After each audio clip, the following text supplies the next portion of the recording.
It's locked. It's locked, all right. Yes, Nurse Crane? How can I help you? I'm so sorry. I know Dr. Swansea wanted you to rest, but we have somewhat of a crisis. A crisis, you say? Our supply of antiseptics is nearly depleted. I was hoping there was another box up here, but...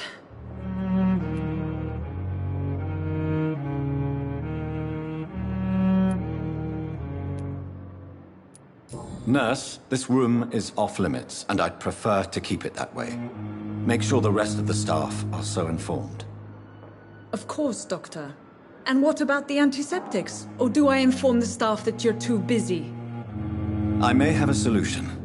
In France, during the war, drugs shortage was a daily problem, and we had to use our wits to overcome the shortages. However do you mean? If combined correctly, certain household chemical products can be used in a pinch instead. Now, where's the hospital storeroom? The storeroom? Fat chance. This is the Pembroke, and space is luxury we don't have. Everything used to be stored in the old morgue.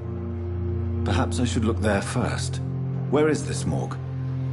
It's the large building behind the hospital. You'll need to go in the back door because it's been sealed off for sanitary reasons. Take this key. It opens a small back entrance at the end of a narrow street. The abandoned morgue behind the hospital. A small door at the end of a narrow street. On my way then. Thank you, nurse.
It's locked.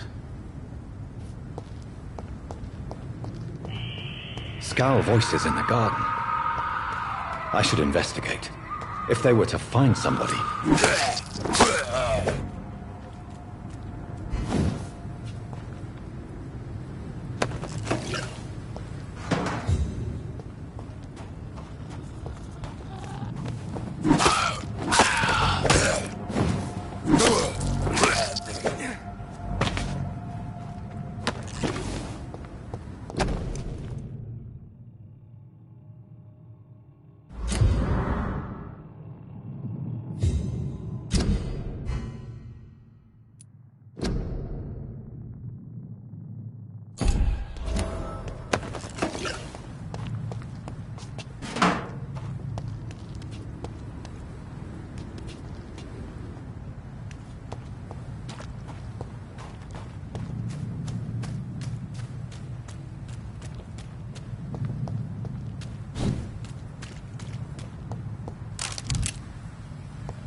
balls of Mars, fortifiers.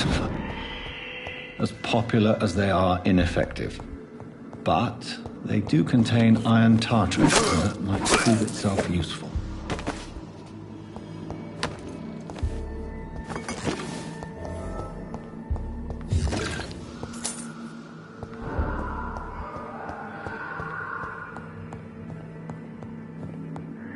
This key will surely grant me access to the basement.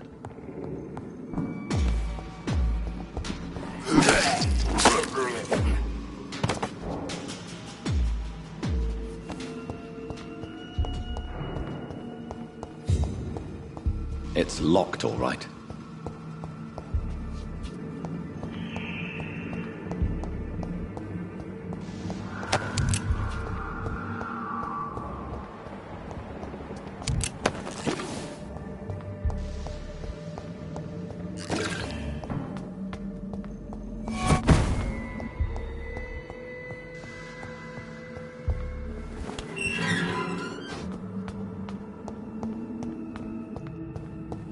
These skulls feed from corpses and the husks of animals. They're not after blood.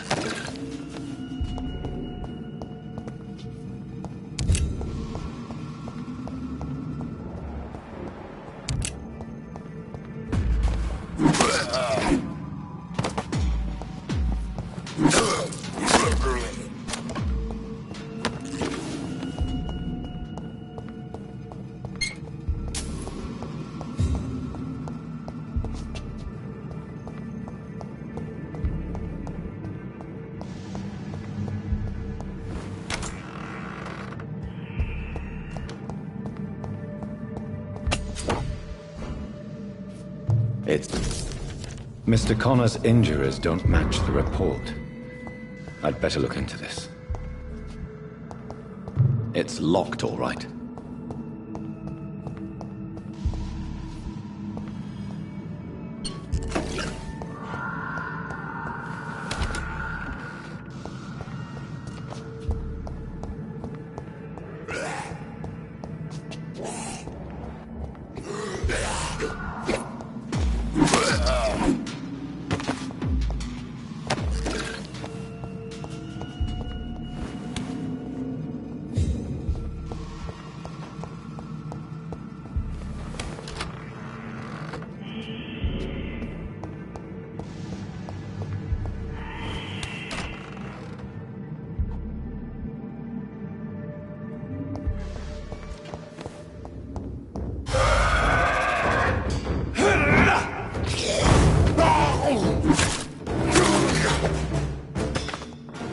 These skulls can be so ferocious.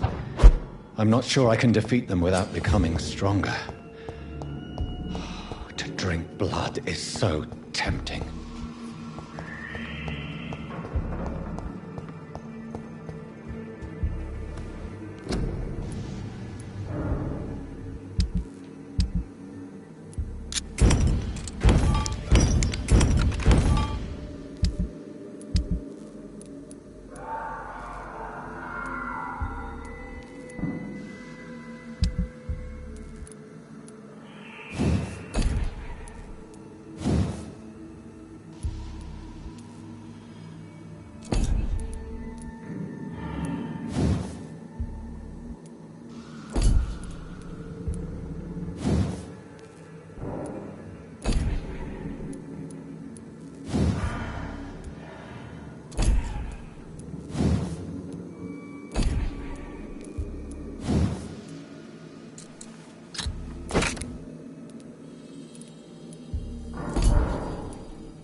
Sodium hypochlorite. Dangerous to administer, but efficient in the proper dosage.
side, Dr. Reed. I know that Pembroke will prevail and survive this epidemic.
Finally, you've returned, Doctor.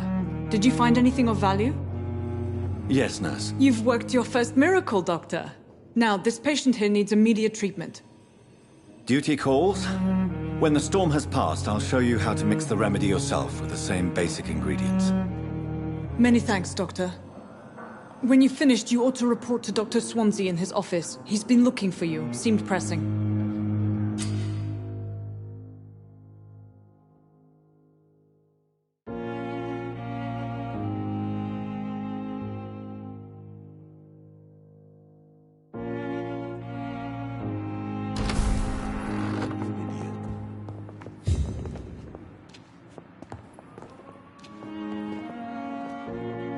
Good evening. I'm Dr. Reed. Can I help at all? No, Really? Why are you here, then? I don't want to talk. My throat hurts too much. I suppose that this pain is the reason you're here. Is someone taking care of you? Yes. And no. Could you at least tell me your name, sir? Mortimer. Mortimer Goswick.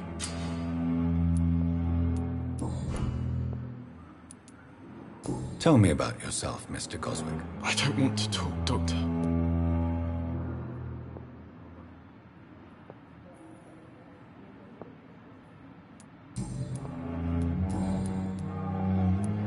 How painful is your throat, Mr. Goswick? So painful I'd rather not talk at all, Doctor.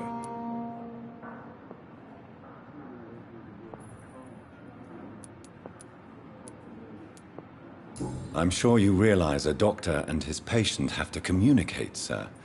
Would it help if I gave you some paper and a pen? Not really. I see. Then maybe it's not just your throat that hurts, Mr. Goswick. Perhaps your sore throat is just the consequence of something more hurtful. Yes, maybe. But I don't want to talk or even write about it now.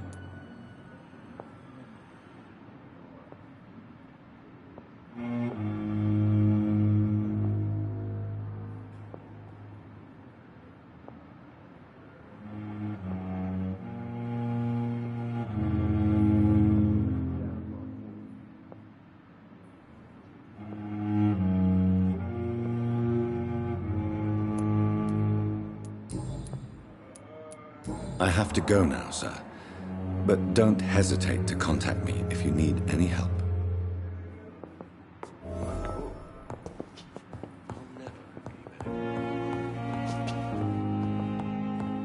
I'm all right. Don't waste your time.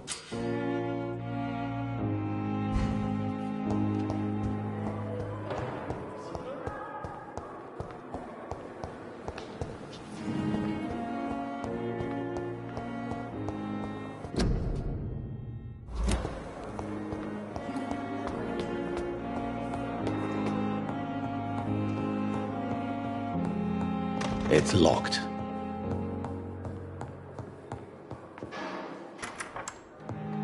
Please, Jonathan, come in. Fascinating, is it not? In the last decade, so many mysteries have been brought to light with our microscopes. The human body, biology's penultimate frontier. The more we explore its boundaries, the less we're able to trace a clear line between life and death. You, my friend, have a foot in both countries. The view must be vertiginous. It's at least as vertiginous as chatting about vampires with you, I would say. This must be all so new to you. This area of town, the hospital, a brand new life. How stimulating it must be. I wish I could share your enthusiasm, Dr. Swansea, but my condition defies scientific categorization. Undead? Unalive? Immortality defies logic. I cannot express my thrill at this serendipitous turn of events. The world's most eminent specialist in blood transfusions, a vampire. One might say a gift from heaven.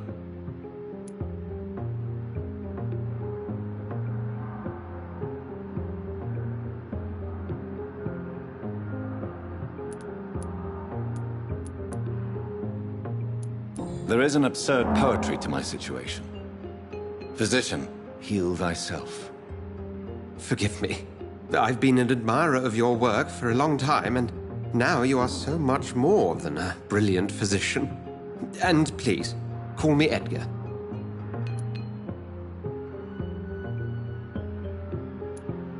There is no need to apologize, Edgar. You offered me sanctuary when I had none. Very well. I have a task for you, Jonathan. Something that will require all your newfound skills. Please, go on. The Pembroke only survives through the generosity of our benefactors. Unfortunately, our main donor has found herself in a bit of a bind. Now, if you could help her out... A spokesman or politician is what you need. That's not my calling. And until I come to understand what has happened to me, I require discretion. Discretion is in order, Jonathan. Lady Ashbury has recently received rather indelicate correspondence that, if revealed, would jeopardize her position. And you would like me to eradicate this threat? By the stole, of course not. I would just like you to pay her a visit. Her ladyship is certainly near the tents outside, tending the sick. You can't miss her. Look for someone impossibly delicate. Accepted. I'll see what kind of trouble Lady Ashbury is in.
The flu took my dear wife, Emily. I take comfort knowing we'll soon be together again. Mr. Rainfield, that's no way to talk. You're in good hands here, and we'll be up again soon enough.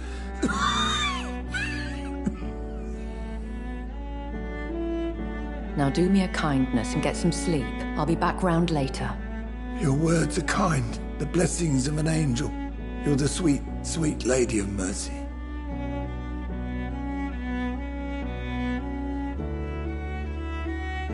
Good evening, Dr. Reed. It's a pleasure to see you again. You seem surprised. Dr. Swansea has brought me up to speed concerning your recent appointment to Pembroke Hospital. You're a the lady who saved me that night, before vanishing into thin air. I remember you from the pub with Dr. Swansea. Indeed. Allow me to introduce myself formally this time. My name is Lady Ashbury. I remember you well, in spite of the brevity of our encounter.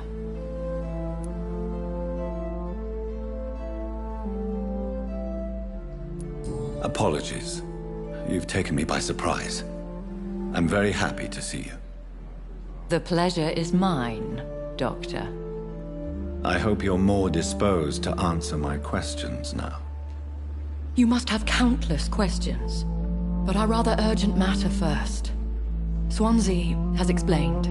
My cover, if you prefer, has been compromised.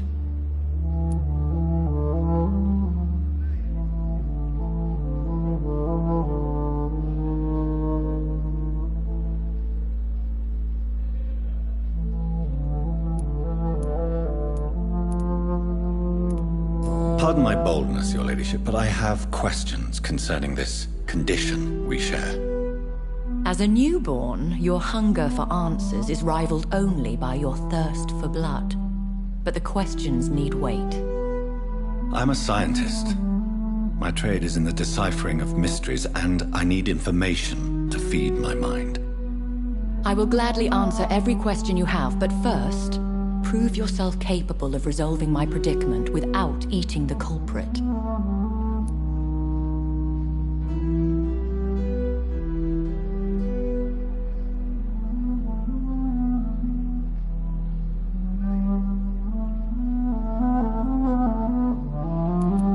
Have any of the patients given you trouble? These poor souls have so little left to live for. I do my best to ease their pain.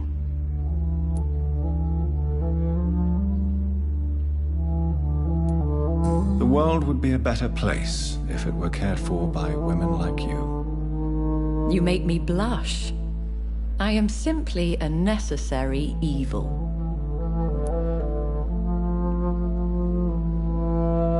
Dr. Swansea has commissioned me to be your agent in this matter. You could start by explaining what's amiss. These past insufferable weeks, I've been the victim of extortion. I've made a first payment, but the blackmailer grows greedy. I must refuse his most recent demands.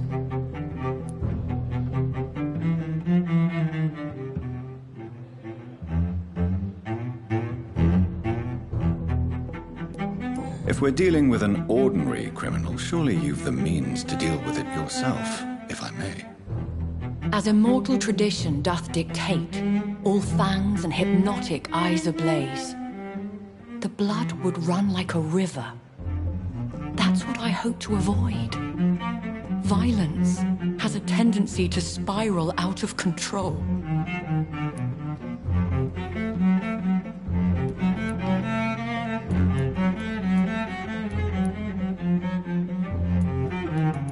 What are your expectations? Please be precise. As the newly appointed surgeon of this hospital, you are in an excellent position to ask innocent questions and deftly learn the identity of my blackmailer.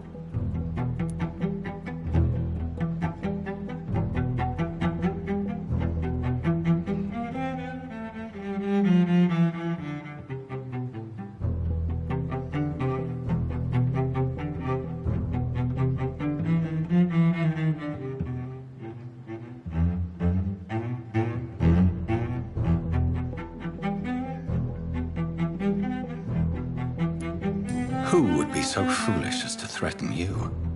A kindred spirit. Even if it were the case, and I highly doubt it, a vampire would have asked for something more valuable than money. My suspicions lean toward a patient or their family. Please continue. Every detail is essential. I'm your man. My embarrassment in this matter is eclipsed only by my shame at having put the hospital at risk. The threat from our anonymous scoundrel is clear. A list of dates. My visits coinciding with the dates of suspicious patient deaths due to massive blood loss.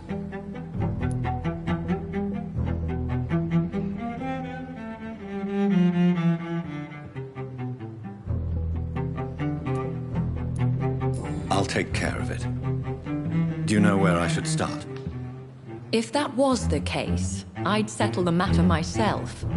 You could talk to our local gossip, Harriet Jones. Not a pin drops here without her hearing about it. I'll meet that woman now. My life, as others know, is in your hands, Dr. Reed. I'm sure of your discretion, but I do fear your powers of persuasion will be put to the test. When this is resolved, I'll be your obligé. I'll answer all questions in regards of your condition.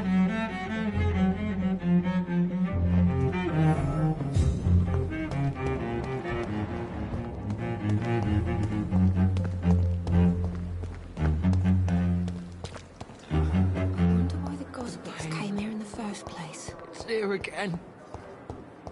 Simpletons, these nurses. Bred with no respect. What? What is this? Who are you? Get out of my room. There's no need for alarm, madam. I'm Dr. Reed, the new surgeon. Preposterous. Dr. Reed, you say? I don't want some bumbling intern. Where's Dr. Swansea?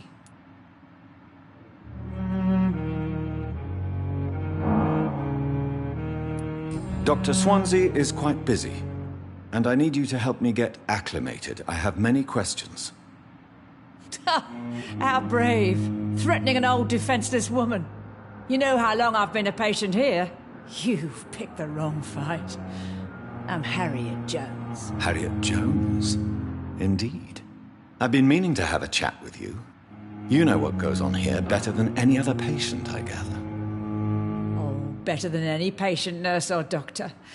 I've seen so many vile undertakings. I heard there have been some despicable goings-on. Was there a case of blackmail? Blackmail? Wait. You're investigating something. This isn't a social call. One of of those incompetent cunts slit a poor sod's vein.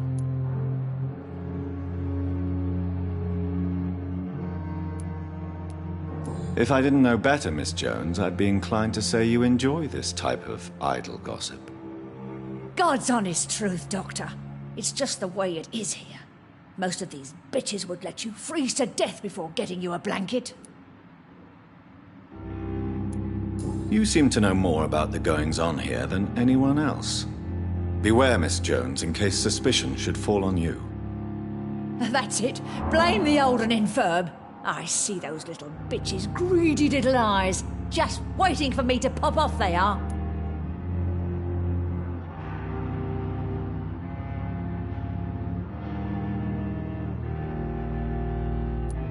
I assure you, madam, this is not an investigation into a possible medical error. Debauchery, then?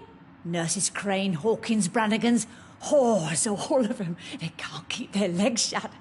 I've seen them scratching slutty sores. Really? Well, if you have irrefutable proof, I'll not have the staff behaving in such a manner here. This is your business, Doctor, not mine. But I swear one of the nurses is cavorting with some man on hospital hours. Thank you for your time, Miss Jones. You've given me something to go on. See you on the next round. The patients and staff might know something. I'll start my investigation with them.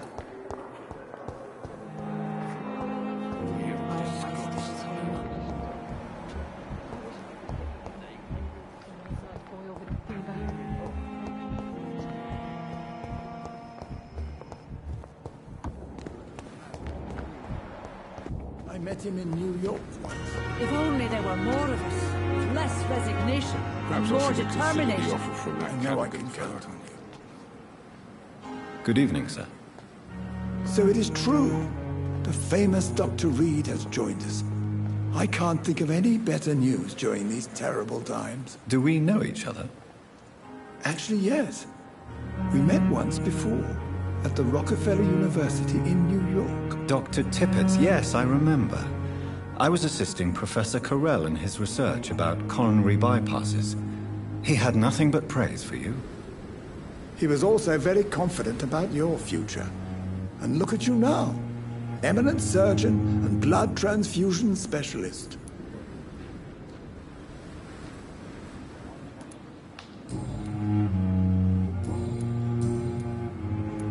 What is the Pembroke Hospital situation? And please, speak freely. This hospital is not exactly the best of London. I'm sure you are used to working in a better environment.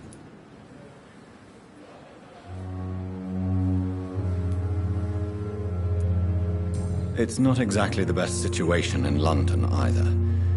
I can't have expected this hospital to be prepared for what was to come. Don't be misled by appearances, Dr. Reed. This hospital does not lack talented people. It just lacks hope.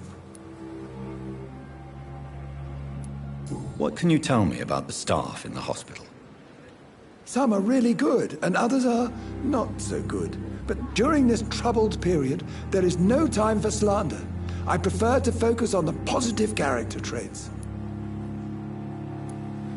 Tell me more about cherished people, then. Nurse Brannigan is a pearl. She is the most helpful and dedicated nurse I've ever worked with. A clever and cheerful woman. You really seem to admire her skills. I'll go even further. If she was a man, she would be a damn fine practitioner.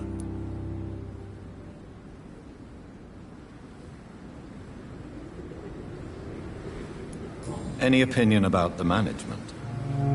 I don't always agree with Dr. Swansea's reserve, but I must admit he does all he can to keep this facility running during this crisis. Ah, yes, the burden of command. I was fed up with this concept while serving as a medical officer. Don't get me wrong. Swansea's a good administrator. I just wish he would get out of his office now and again.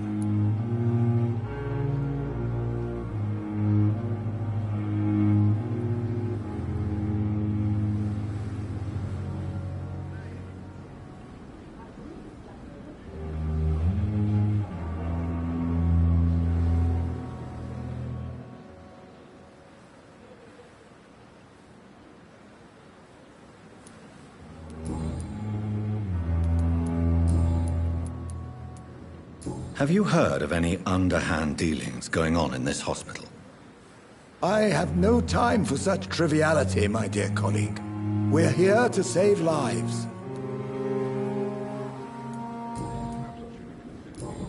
Goodbye, Dr. Tippett.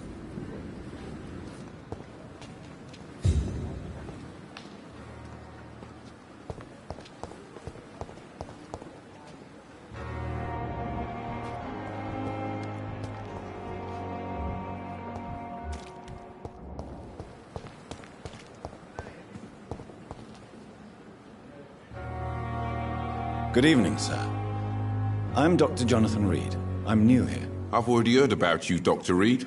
I'm Milton Hooks, the ambulance driver for this shithole of a hospital. That's quite a blunt introduction, Mr. Hooks. You can call me Milton. I like to speak my mind, Dr. Reed. Perk of the job. Don't judge me, and I won't judge you. I'm not sure I understand what you're talking about. Well, I'm no doctor, but I'm pretty sure a gun can't be used as a surgical instrument. You have a keen eye. I learned to shoot during the war, and have carried one ever since. Old habits die hard. No need to explain, Dr. Reed. And if you ever need a better gun, remember, I may have something for you. I have some good news, Milton. What? The epidemic's over? I retrieved your wallet, with all the money, and a certain picture. Well, yeah, Pippa Hawkins is my girl. So what? Is it the difference of skin colour that bothers you? Not at all, Milton. Good. Please, take this money anyway. To remind you to keep your mouth shut. Not everybody is as broad-minded as you, Dr. Reed. How is the situation around here? You want to hear the situation is all right? It's fucking awful. We lack everything, and it's getting worse every day. So what do you do exactly in this hospital? Apart from smuggling guns, I mean. I've been an ambulance driver since... too long, I guess. I bring sick people here night and day. It's a dirty job, but I get it done. Most of the time.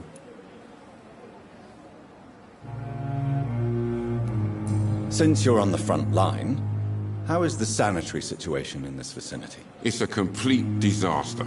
It's even getting dangerous to enter some streets or buildings. Even the locals attack you. It sounds like things have been a bit rough recently. What's happened? Yesterday I got attacked by the patient I was bringing here. I escaped through the hospital's garden, but I lost my wallet when I was running. You left an infected patient outside the hospital? That's incredibly dangerous. Go there yourself if you want, but be careful, Doctor. I'd rather not bring your dead body back. Are you really smuggling weapons through the hospital? And why not? I've already been attacked by patients, you know.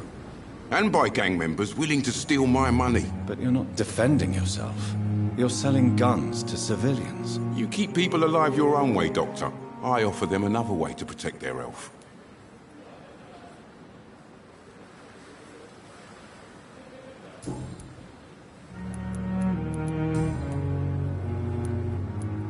What's going on between you and Nurse Hawkins? Pippa's tired. Tired of all this shit. Tired of all those corpses piling up. She's as depressed as I am.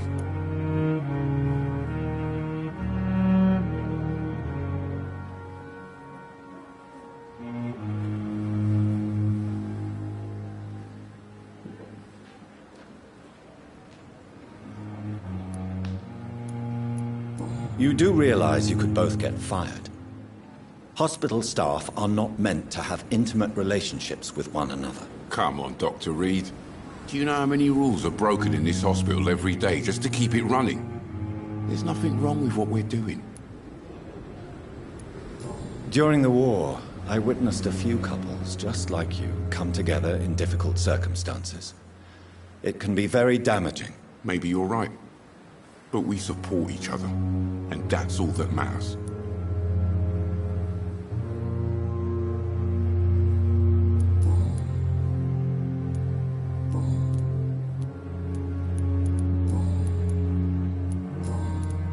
Have you heard of any underhand dealings going on in this hospital? There are a lot of secrets round here. I'm not surprised someone tried to make money from them. What kind of secrets? I'm not in the gossip business, Dr. Reed. If you want to know more, you better talk to Harriet Jones. She's the oldest patient here.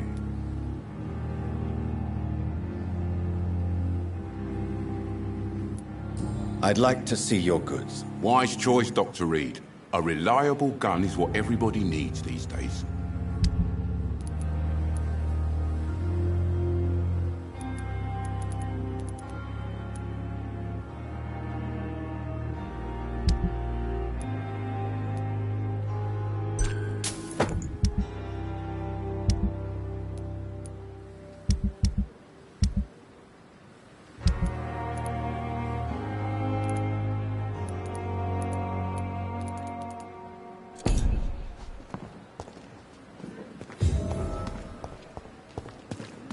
This is no time for self-pity. It is the last thing I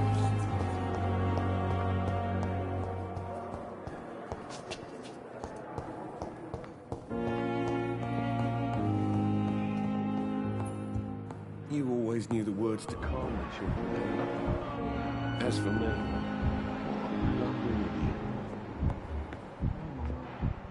Don't waste your time with me.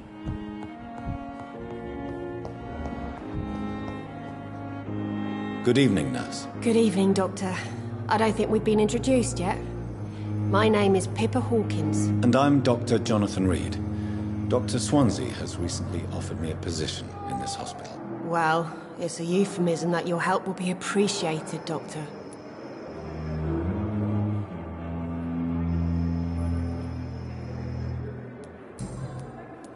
How would you describe the situation at the Pembroke Hospital? It's serious. The flu is wreaking havoc amongst the staff and patients. We are running out of everything.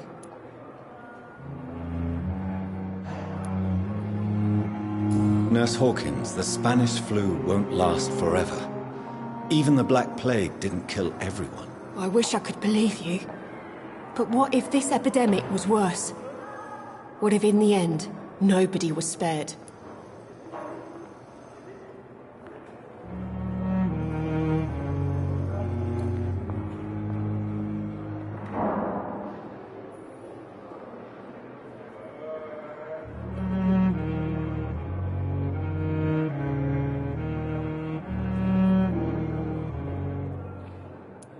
You must get a hold of yourself, nurse. Sorry, I'm exhausted. No one has any idea when this epidemic will be over. How long have you been a nurse? Well, long enough to see that the epidemic is winning. And no matter how qualified you are, don't tell me you'll change that.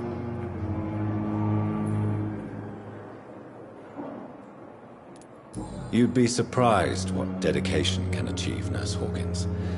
In medicine, sometimes we're just a test result away from a miracle. Sorry, Doctor. I don't want to sound bitter, but I'm just too tired to give a pep talk like Nurse Brannigan.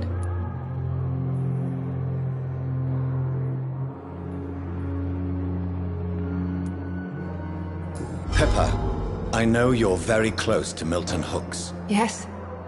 Milton Hooks is my man. If you want to report me for that, just feel free, Doctor. I have no intention of reporting you, Nurse Hawkins. But are you aware of the risks? The rules say I won't be allowed to work as a nurse anymore. But here at the Pembroke, we break rules all the time. Is he worth the risk? Hey, I'm no perfect woman, and Milton is not the finest bloke. But we do our best to get by. That's all any of us can hope for nowadays. How is the Pembroke staff coping with the epidemic? Well, not well. Milton, the ambulance driver, is even more grumpy than usual, especially concerning doctors. Why is Milton grumpy on a daily basis? Is it just an act? Milton's not the kind of man who's bothered about a bad reputation, whether he deserved it or not.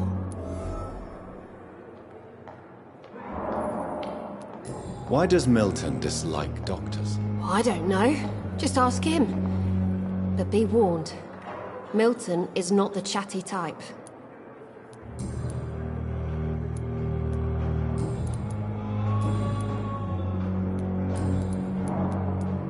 What can you tell me about the strange man visiting one of the nurses during her shift? Let me guess. You spoke with that old shrew, Harriet Jones. Do not pay attention to her, Doctor. She's full of fanciful tales.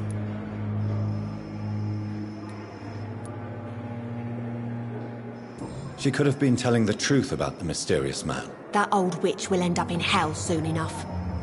Who cares if a nurse finds some happiness where she can? No matter how you feel about her, Miss Jones deserves our help. Who says I don't care for her? Hate is what keeps that old crone alive.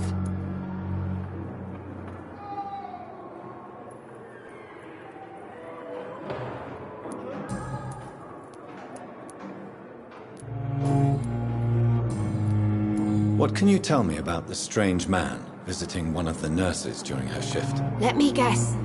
You spoke with that old shrew, Harriet Jones. Do not pay attention to her, Doctor. She's full of fanciful tales.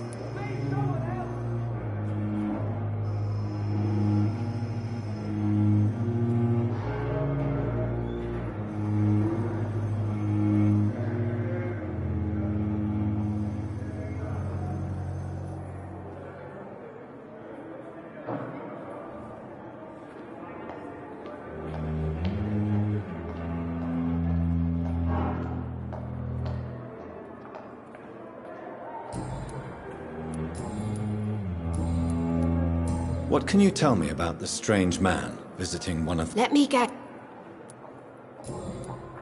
Goodbye, Nurse Hawkins.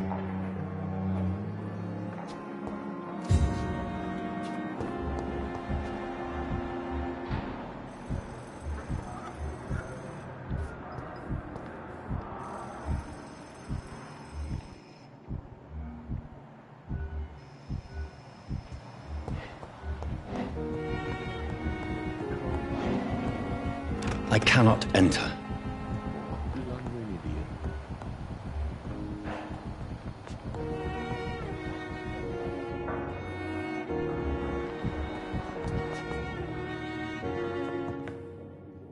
Good evening, sir.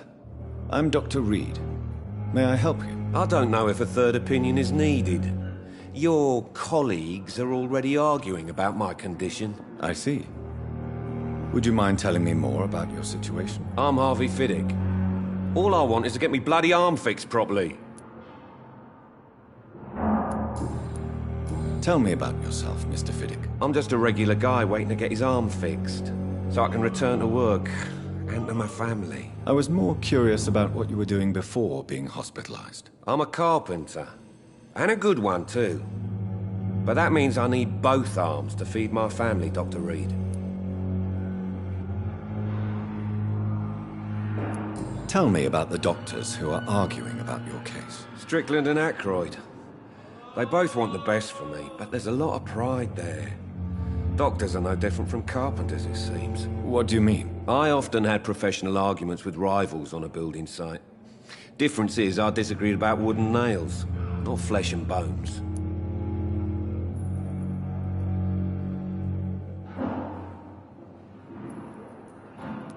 Are you satisfied with your treatment here? Well, it's clear that I've chosen a bad time to be injured. Forgive my bluntness, but you seem overwhelmed by cases of the flu. I won't lie to you about it. I'm afraid we are. Are you sure you don't want to operate yourself, Dr. Reed? I have the feeling you're very capable, and your colleagues seem to think so too. In other circumstances, you would be right. But for now, I don't think I can take on the responsibility. My apologies.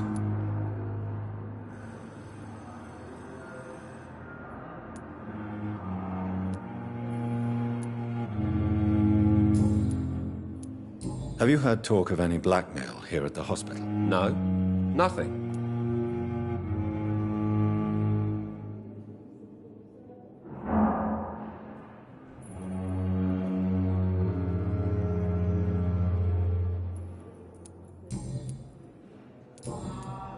Goodbye for now, Mr. Fiddick.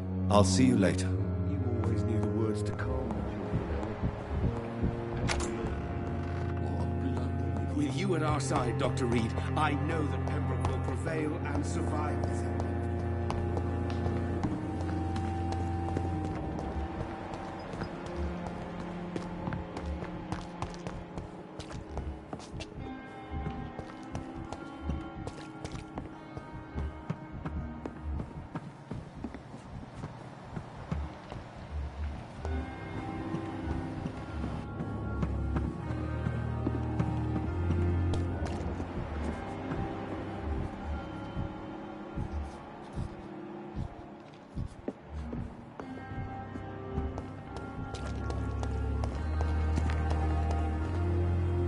Good evening, nurse.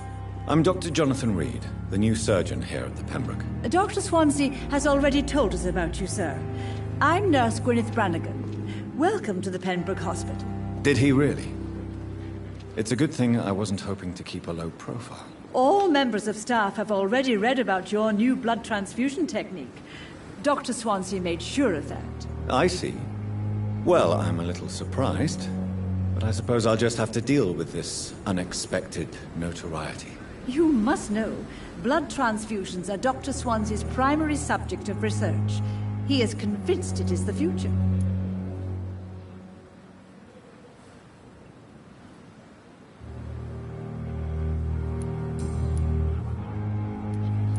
How are things here? Not good, to say the least.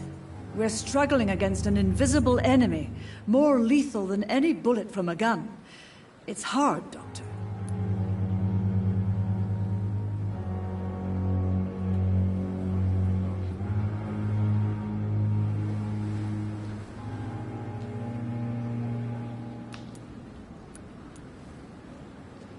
Do you think this hospital can survive the epidemic? We are all volunteers here, and we're trying to hold fast, but how do we beat an invisible killer?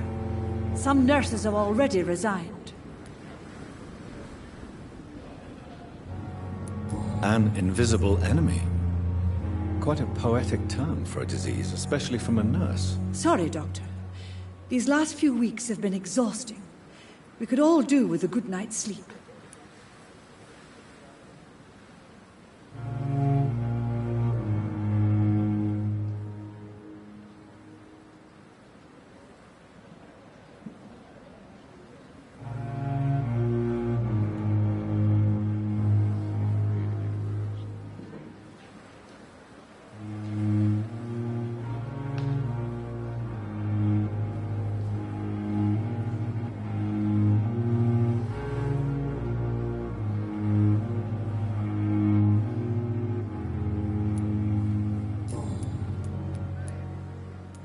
I'm not familiar with all the staff yet.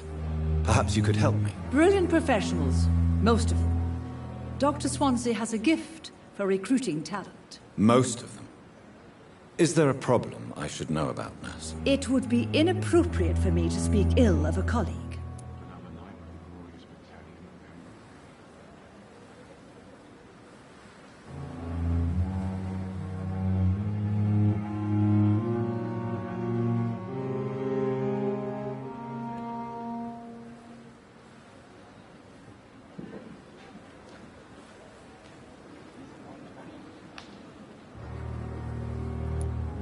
Is there anyone that stands out? Well, I have never met someone as dedicated as Dr. Tippett's. He should be a standard for us all here. If only he were younger. Why should his age be a problem? I guess it's fair to say he's always pushing himself to the limits. He just doesn't know when to stop and get some rest. Nurse Brannigan, if you do know something, please tell me. Anything you say will be held in confidence. No. I may disagree with some conduct, but in the end, everybody is doing their best.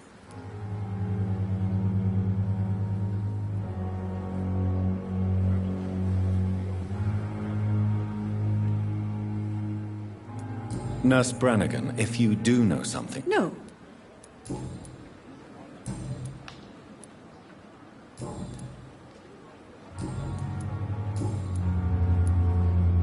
Why does Dr. Tippett claim you're the main reason he keeps working, despite his fatigue? If it wasn't for him, I probably would have left the Pembroke years ago. Dr. Tippett does not think of you as just a nurse anymore, does he? If you're suggesting he's not taking my gender into consideration when it comes to medical practice and knowledge, I really hope he doesn't.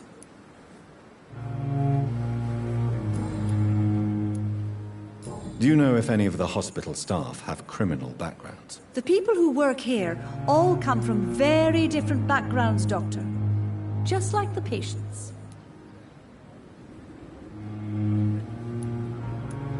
Have you seen a strange man visiting any of the nurses here? I've never heard of such a thing, Doctor. Goodbye, nurse. Call me if you need assistance.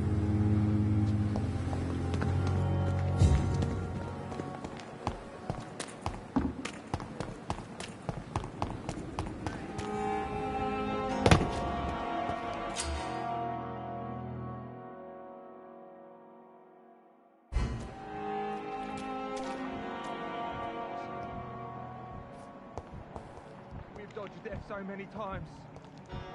Oswald, you can't just die like this. Please, sir. I need help bad. What's going on? I'm Blight, sir. Newton Blight. I've lost my mate.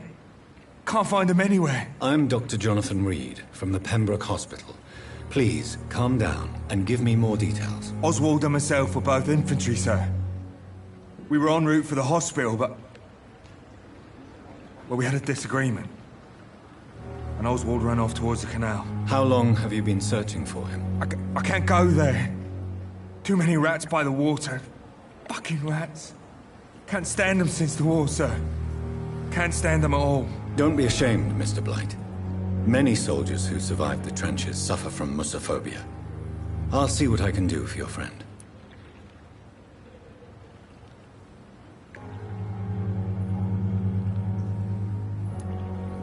What can you tell me about yourself? I'm Oswald's best friend. We served in the same regiment, sir. We've taken care of each other since we came back from the front. This is a dangerous part of town. What are you doing here? We were looking for the Pembroke Hospital. We both need help. Treatment, I mean. To get some sleep.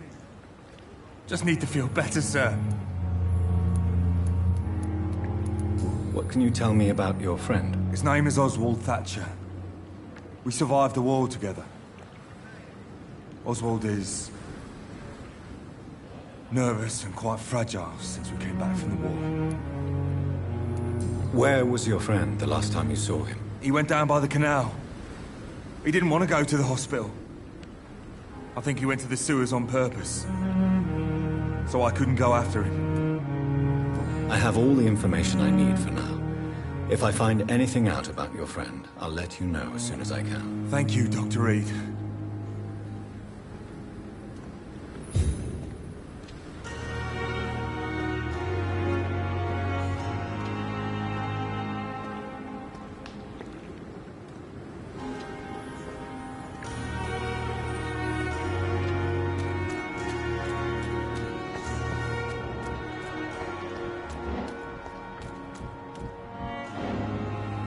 You're sure you don't come back with me?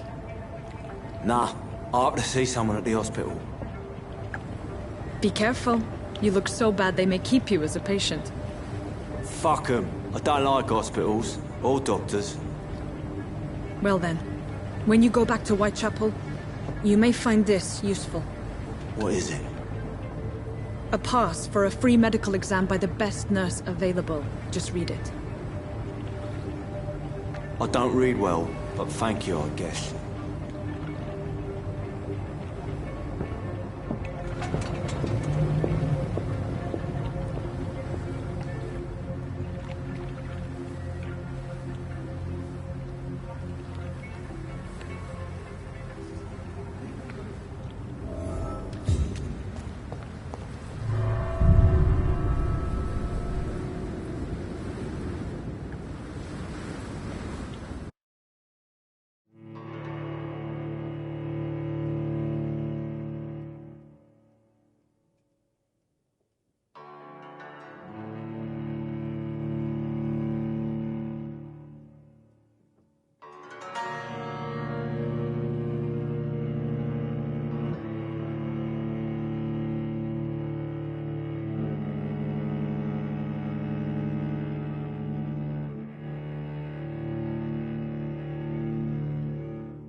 This man has been savagely attacked and dragged to the floor.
What sort of creature is this?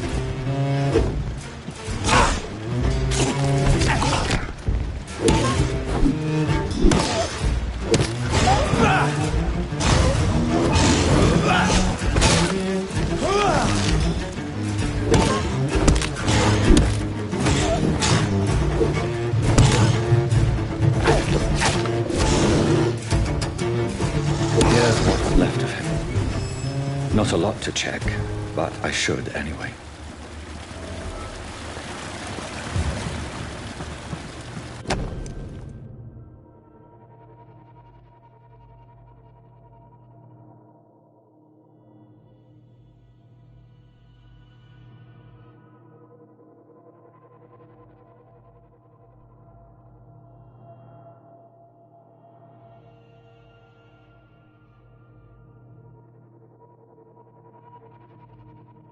Some voucher for a free checkup in Whitechapel. What is Nurse Crane up to? I really must find her.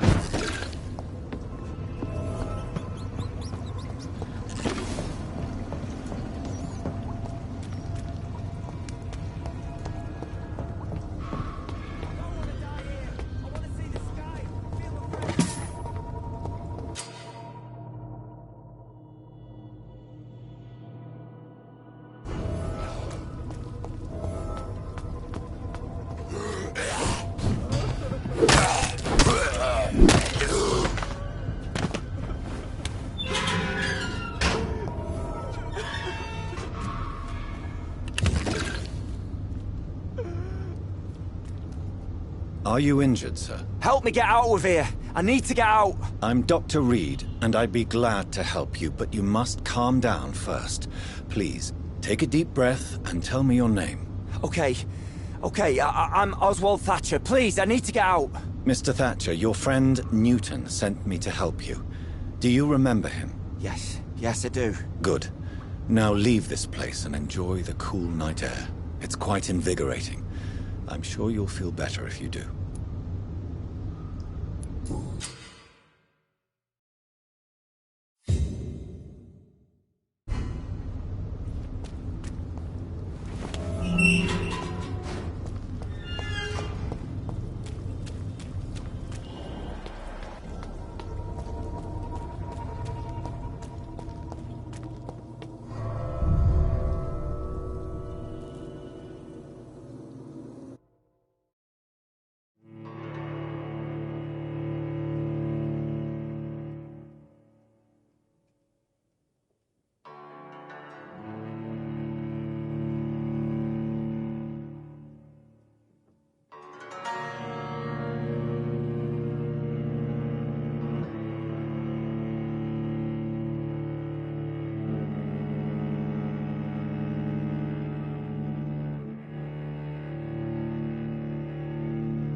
It's locked, all right.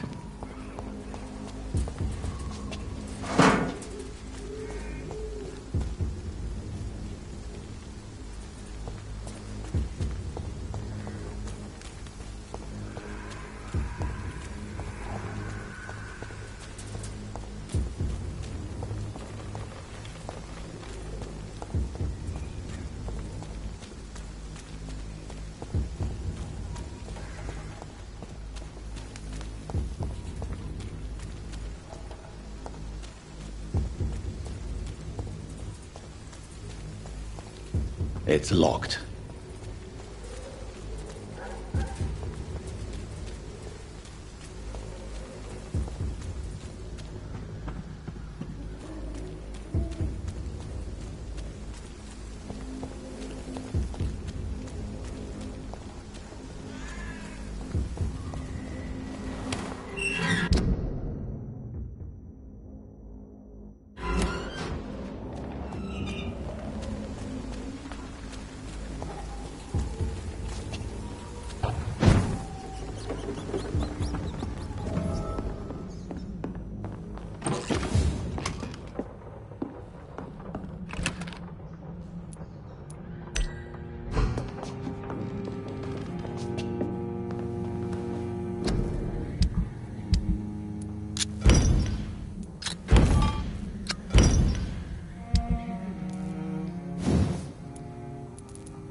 Look at it! Vicious bugger! We've got one of them! He's mine!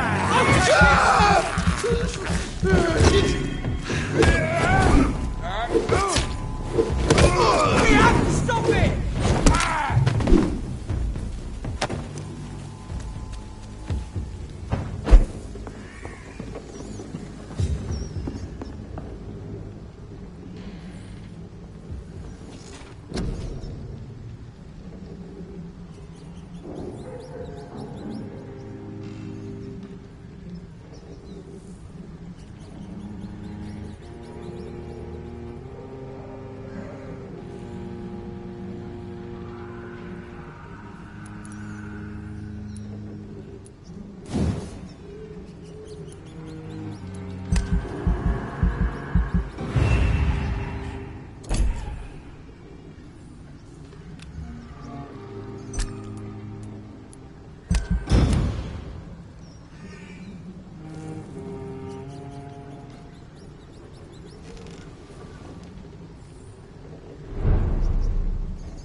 can't believe I'm doing this.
Whitechapel. This neighborhood is linked somehow to the kind Lady Ashbury's blackmail. First, let's find this Petrescu fellow.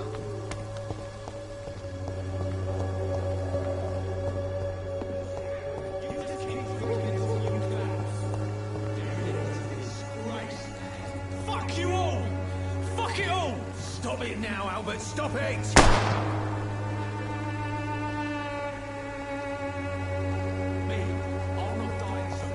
Stinking alley reeking worse than a week-old lavvy. Are you all right? The bastard hit the wall next to me. I don't even know if he meant to miss. If you've been hurt, I can help you. I'm a doctor. Name's Albert. Remember it. Now bugger off.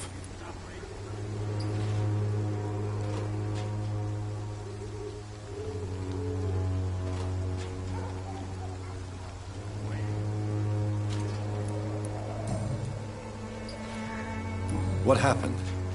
Did you really steal that man's medication? Hey, I didn't do anything, it ain't me.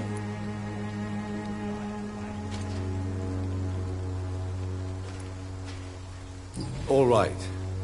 Perhaps the poor drunk just confused you with someone else. Sod off, mister. You ain't got no clue what's going on here. Bastard was a soldier in the war, so now he's got the right to shoot me. It's true. I'm not familiar with this part of town. Perhaps you could help me. I said sod off. Go find yourself another guide.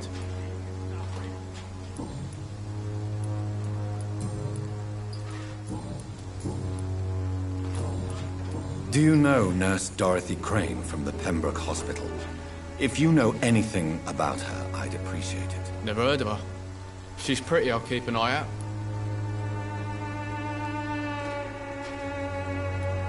I found the recruiter you were expecting.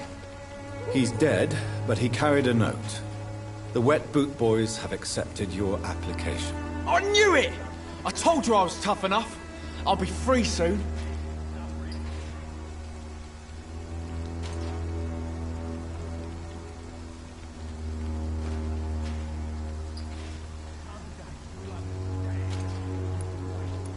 This note was found on a dead man, Albert. If that doesn't change your mind, then you must be ready to face the risks. You're all fancy words, none of which concern me. Go worry about someone else. I'm fine and I have a future here.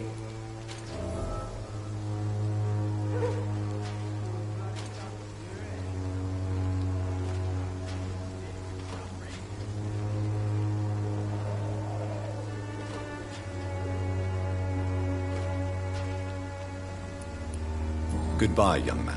I won't end up another drunk arsehole littering the streets. Not me.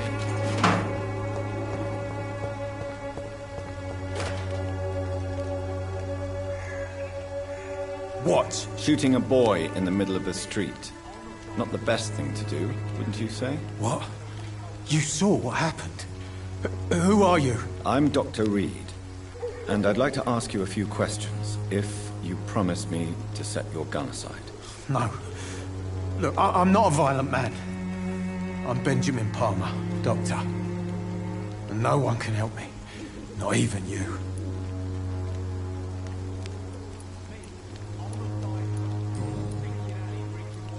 What can you tell me about this place? Nothing to say, really. This is where I used to live, and this is where I live now. You don't have anywhere to go? No family that would welcome you? Not since the death of my wife, Albert's mother. She was sick, you see. Long before the flu and all this shit. You mean you used to have a better life? Yeah, I had a wife, a home, and a job. I even used to have a name. Now I'm just Ben. Ben the Tramp.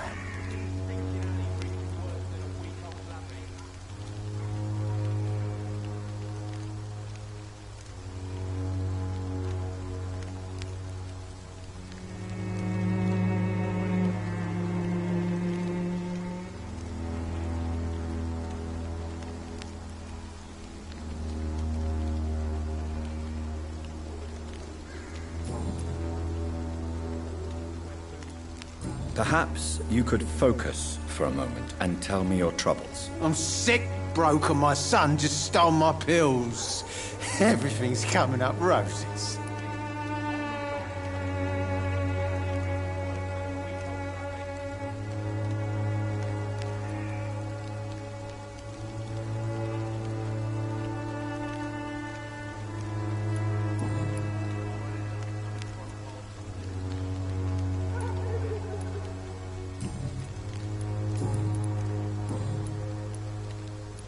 Whatever the boy did, I'm sure he didn't deserve a public execution. I swear I didn't want to hit him. It's just that I'm sick in the head, you see, and the boy just frayed me last nerve.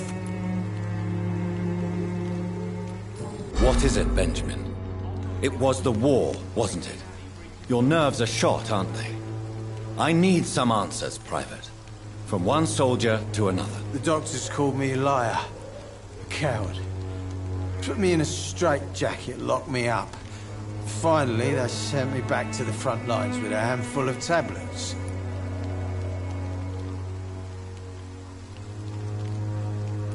It's a pity that doctors still practice such barbaric methods. It's a dishonor to our profession. Now only the pills stop me thinking about this shit. To not hear the explosions. I'm even scared of the dark these days.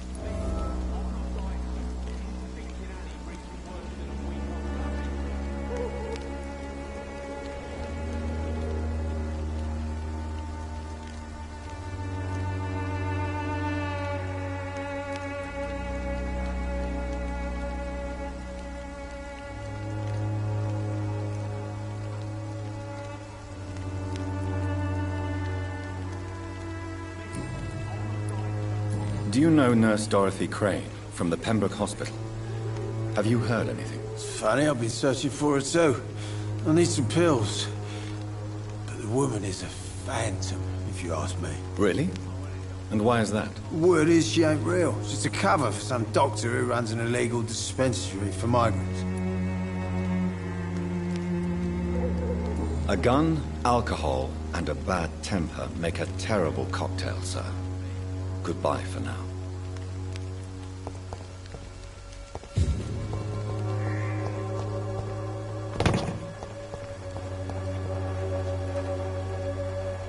Good evening, miss. Good evening, sir. Are you interested in a miraculous cure for this unknown and deadly epidemic? Actually, I am. Then you have come to the right place. The famous Swanborough cordial is all you need to help keep you in perfect health. Oh, really? Why didn't I hear about it during my studies? I'm Jonathan Reed, by the way. Dr. Jonathan Reed. Ah, my brother has spoken of your research, sir. I'm Loretta Swanborough, and it's always a pleasure to meet a fellow healer.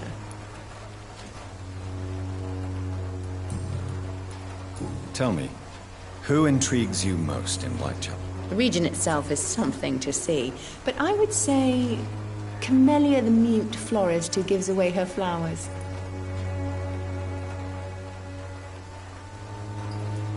What do you think of the locals? Most of them are afraid or desperate. They all come to me eventually for my remedy.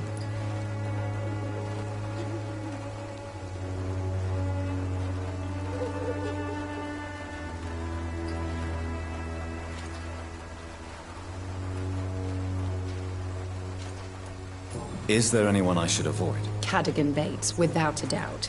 The bloody bastard remorselessly exploits poor migrants as soon as they get here.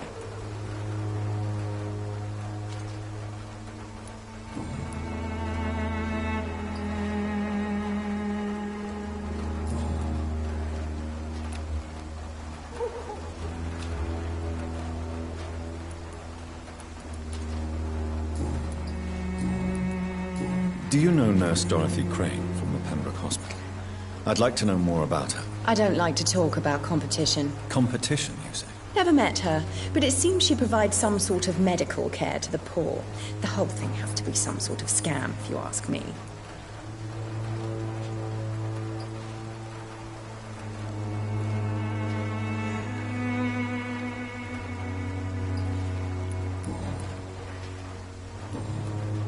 I'd like to see what kind of medicine you're selling.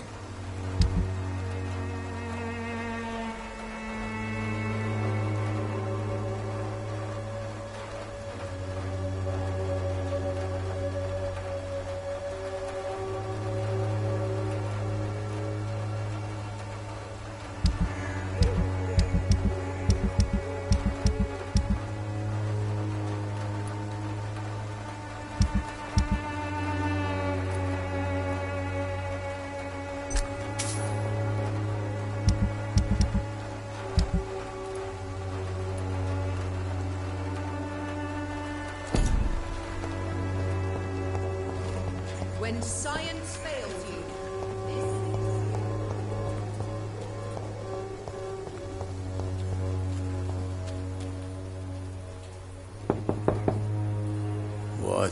What do you want? Leave me alone. Good evening, sir. I'm Dr. Reed. I'm looking for Nurse Dorothy Crane. There is no Dorothy Crane here. Now goodbye. I'm afraid this medical leaflet says the opposite, sir. Really? Well, I'm afraid I'm going to close this door right now. Go bother someone else, Mr. Doctor. To enter that house, I must discover who this man really is. Maybe I could start by observing what he's up to.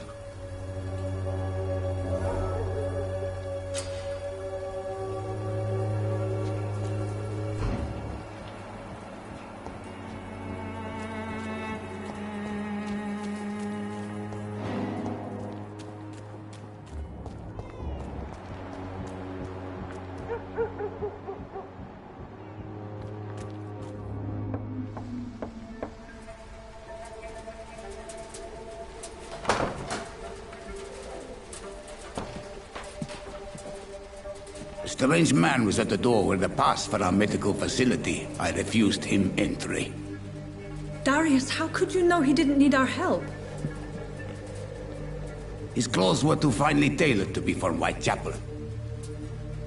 Perhaps just a friend of that stray poet who is always about. Richard Nithercott? No, not of the same cloth, this man. I suspect some machination from that journalist. Clayton Darby. Is he still asking questions? Yes. I saw him drifting around St. Mary's Church. I swear he is tracking me just downwind.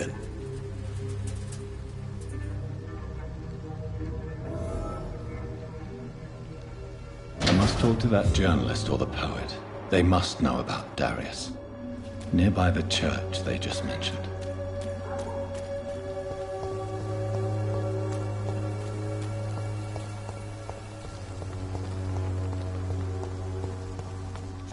Please, I don't have your money. Come on, Barrett, you know the game. You pay for peace of mind. Welcome, sir. Please, take a browse of my wares. I'm Dr. Reed. I would like to ask you a few questions, if you don't mind. Doctor? Interesting. I'm Barrett Lewis. Usually I don't have time to waste with talk, but at this hour of the night I can hardly refuse. How is business around here? Business? I have no business.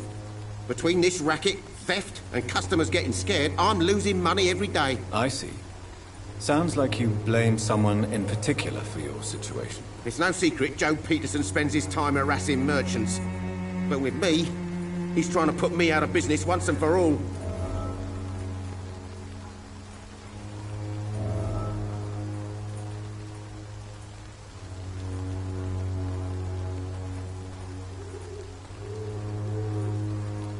As a merchant, you see Whitechapel every day. Have you noticed anything out of the ordinary recently? What you mean besides the epidemic, the war, and all the usual crap? As long as I can remember, this part of town has been a bottomless pit, and no sign of the bottom yet.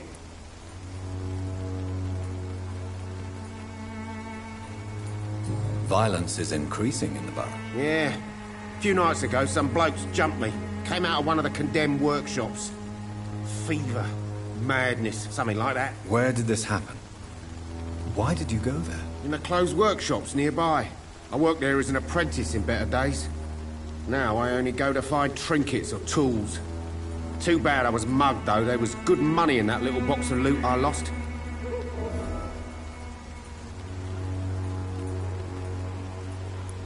Have you been hurt? No, but that's only because I ran like hell. Those men were raving lunatics, I tell you. Not even able to speak anymore, just screaming.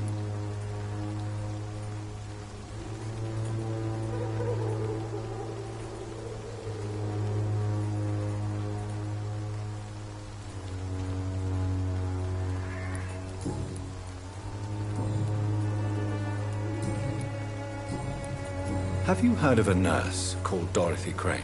Nurse Crane? So the bitch really is a nurse, then? Always thought she was just some crafty foreigner, that one.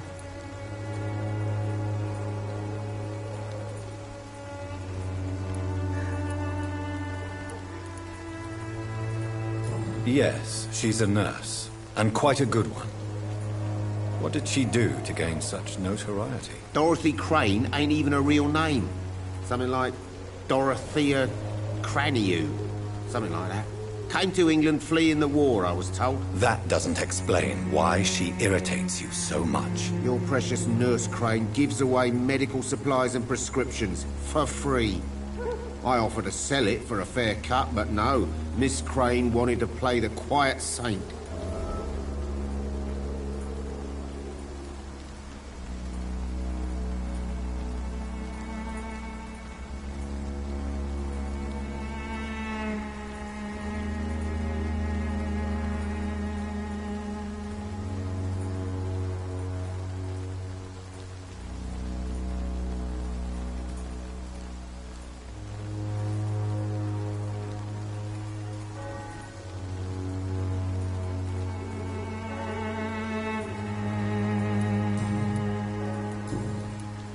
Right then.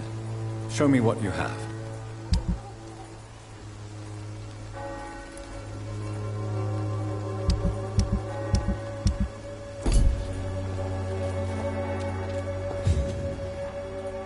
Excuse me, sir. I have a few questions for you. Another journalist? I didn't answer the first one, so piss off! I'm not a journalist, I'm a doctor. A doctor, you say? It's quite a rare breed in this part of town. Really? But still, here I am. Dr. Jonathan Reed, at your service. I'm Joe Peterson to some, but Colossus Joe to most. And I don't remember asking for your service, sir.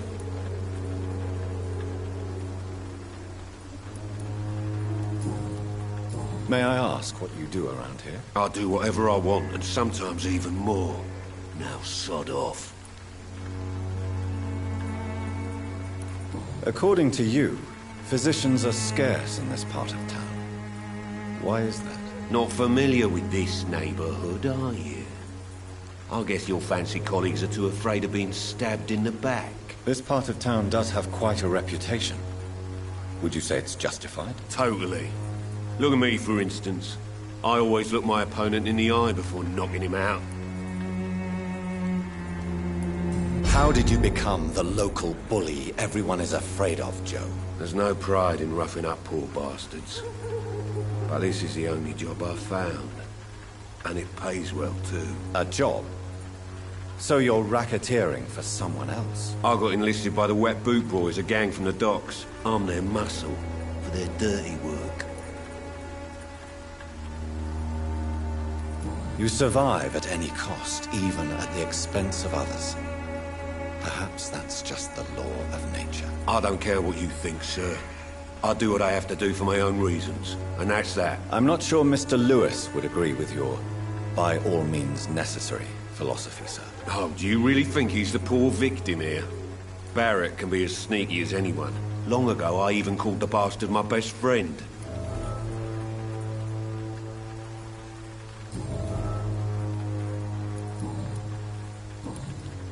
Goodbye, Mr. Peterson.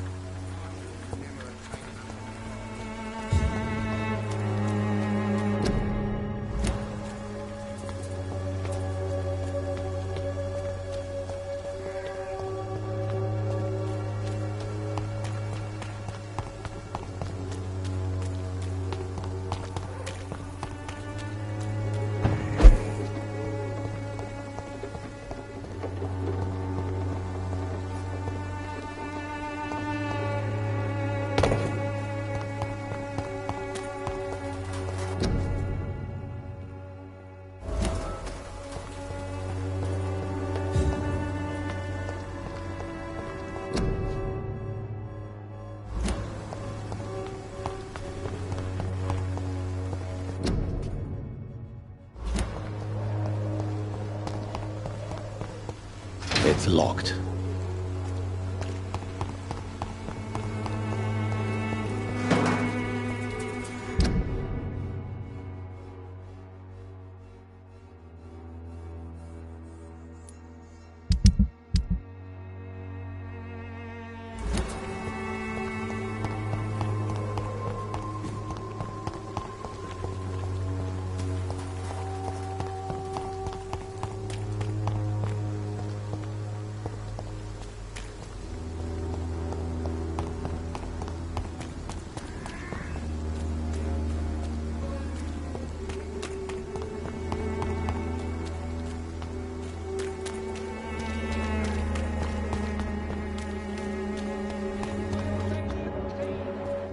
Unable to see that...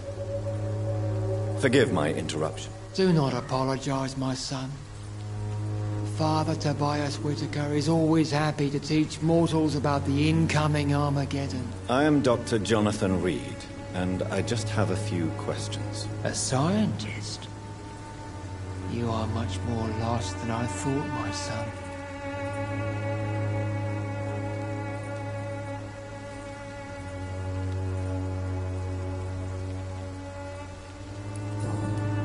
What do you mean when you say that I am more lost than you thought? All scientists are entangled in a world of causes and consequences, and most of them can't see the plain truth. Quite a judgmental opinion, if you ask me. But what do I know? Blinded by science as I am. But you are seeking answers, aren't you? Answers about the Armageddon about to strike the city. Answers about the hidden truth.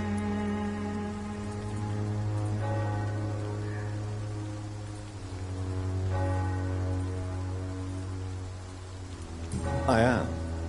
But the answers I seek are based on facts, not superstition. What do you mean when you say that I am more lost than you thought? All science. Quite a you? Well, I suppose I can spare a few minutes listening to your so-called truth. As a doctor, you must be aware of the decimating epidemic. But let me tell you that this so-called Spanish flu is just the beginning of the end. What do you mean? The beast is finally revealing itself, corrupting the flesh and the heart of men. With my own eyes I have seen them, those minions from the abyss.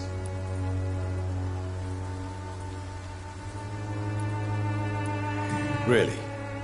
And what would be your answer to this biblical threat? We must fight the disease before this legion outnumbers us. But not with scalpels and microscopes. No. What is left then? Cleansing fire.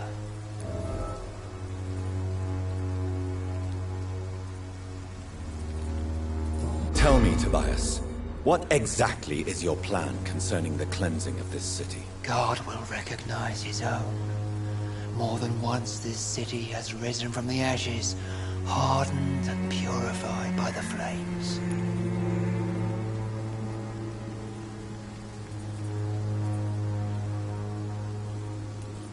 Science and progress are our only hope against the monstrosity hidden behind this epidemic. See, Doctor? Now you acknowledge the presence of evil within the city's walls. Now you start to admit the truth.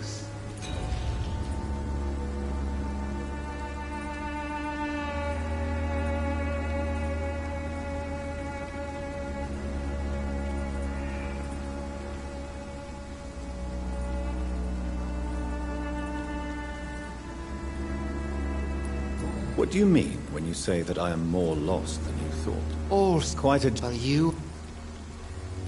Well, what do you mean? The beast. I have heard enough. Goodbye.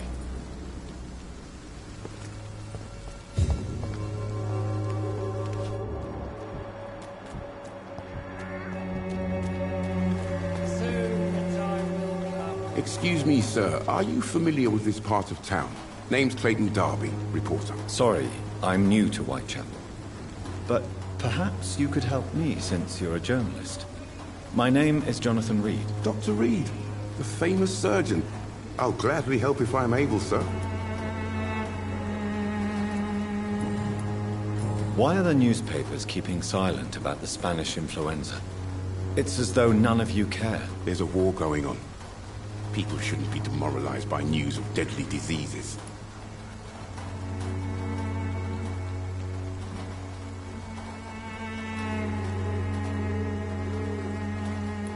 If no one stops it, this epidemic could turn into a scourge. It may kill more people than the war itself. Yes, this is another kind of war, but just as deadly. History will judge us all for what we did and what we did not.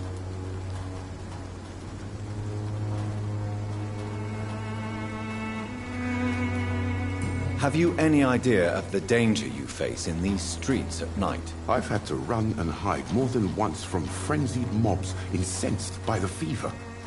Do you think the flu is really responsible for this, Doctor?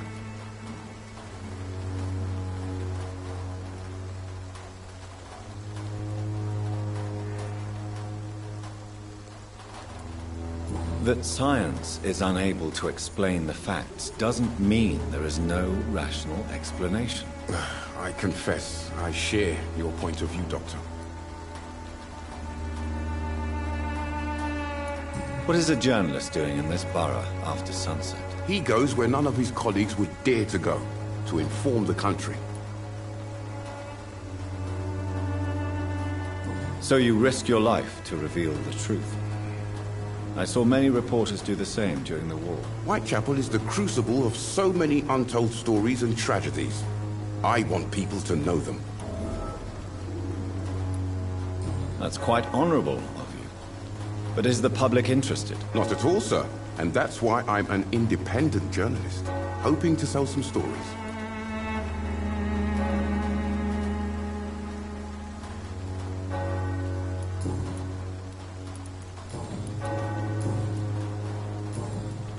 I heard you're investigating an underground medical dispensary in Whitechapel. What do you know about it? Not much, I'm afraid. They are wary of strangers, and I'm not really an acquaintance of theirs. Why do you care?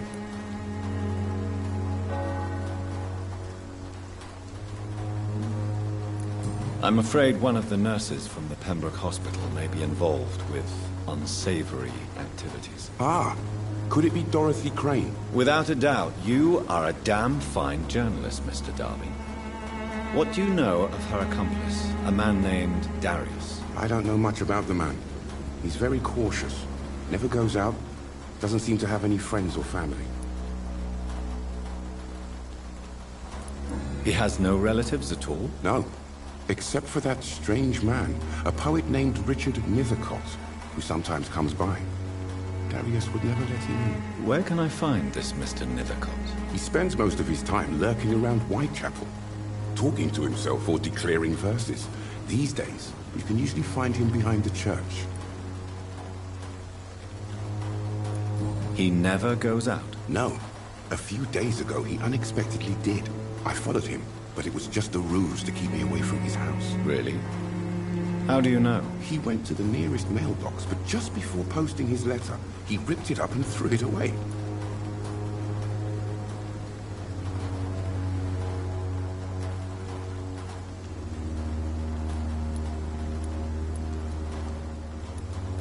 He never goes out? No. Really? He went... I still have... I don't... He has... No. What?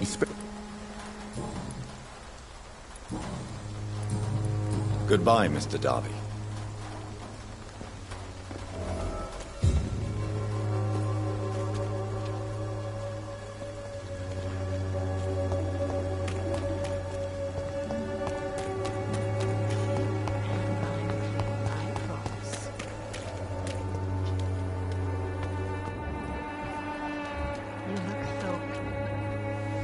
Don't be shy, handsome.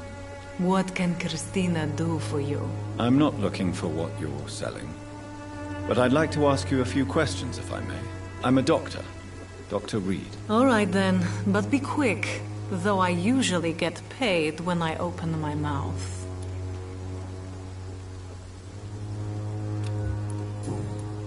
Christina, have you been examined? The epidemic is spreading fast in London. And you could be exposed. Or expose others. I don't like doctors or hospitals, but I don't like you asking questions.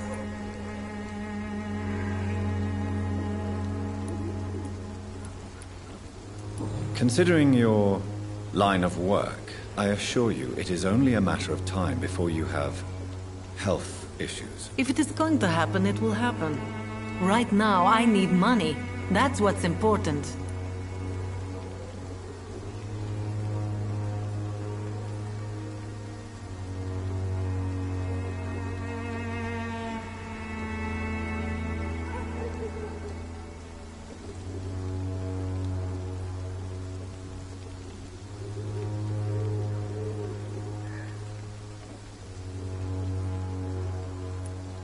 You can put your own life in danger, that's your decision. But what about your clients? If you're contaminated, you will put them in danger too. And you think that would worry me? If you knew the men I deal with, their health would not be what you'd worry about.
Clayton Darby claims he will expose the crisis in Whitechapel to all of London.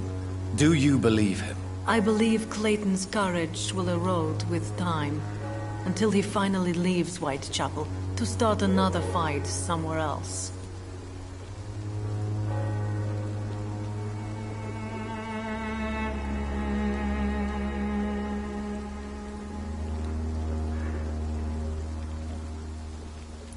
Why this skepticism? How can you speak about starvation if you've never been hungry? Or about poverty? Or anything else you have never suffered from? Are you talking from experience? I've seen your type come here to get a good fuck in a cheap room or a dark alley before going back to their fancy houses in the West End.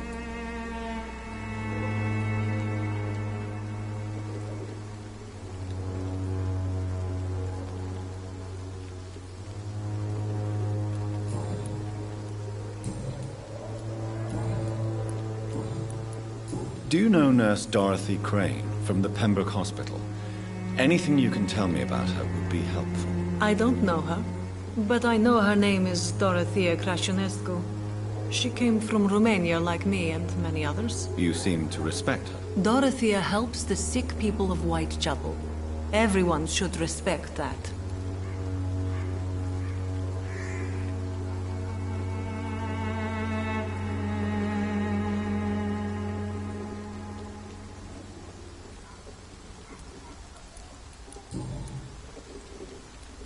Tell me about yourself. Are you joking with me? People don't usually come to see me for conversation. I have no interest in your work. I am, however, curious as to what led you into this career. Short story. The war, exile, and England. This country is not especially welcoming. I've been refused many jobs because of where I am from. I had few options left. I always thought I was the master of my own fate. But now I know we don't always have control over our lives. I don't judge you. You know, this money is not only for me. I have good reasons to need this money quickly. But it is not your concern, Doctor. Goodbye, miss. Take care of yourself as best you can.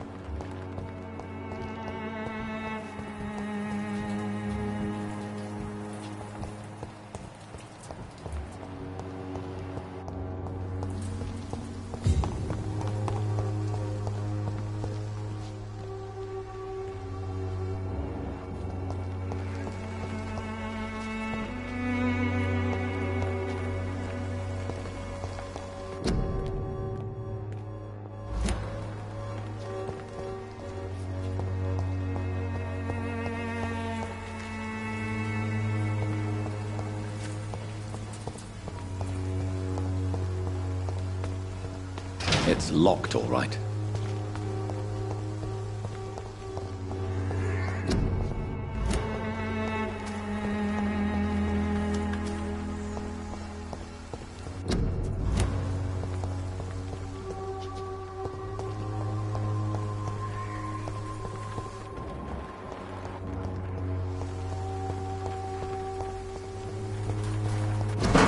The content of Darius' letter to his children could give me more leverage to enter.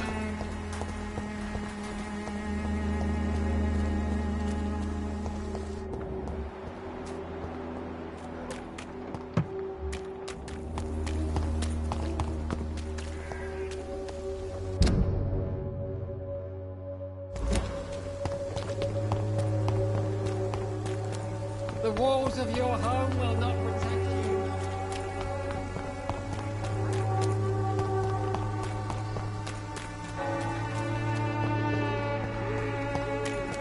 This one!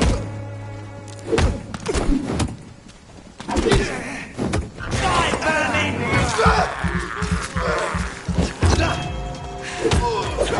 He's dead! There's one of them vermin!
against malevolence and trickery.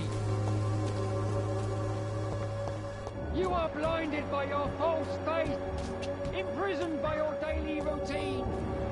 Unable to see.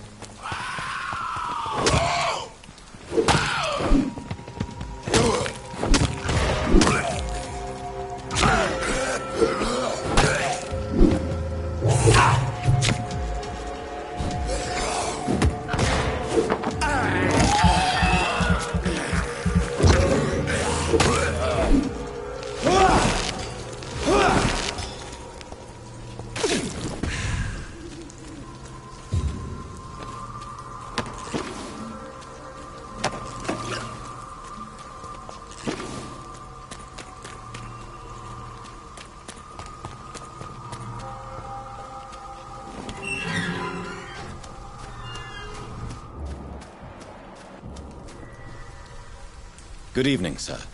I'm Dr. Reed. I would like to ask you a few questions. Please be my guest. Although I may not be the best informant regarding this part of town, my words speak about that which the eyes cannot see. Really? Are you an artist of some kind? I'm a poet, sir. Richard Nethercott, at your service.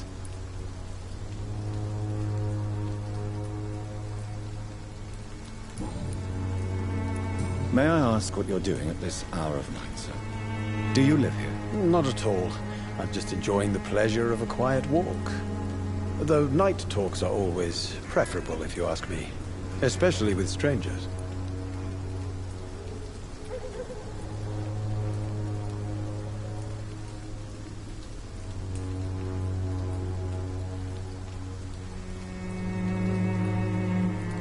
If you say so. But as a physician in a time of epidemic, I must caution you to avoid unnecessary exposure, sir. Thank you, Doctor. But we both know the seeker of truth has to go boldly where the weak dare not.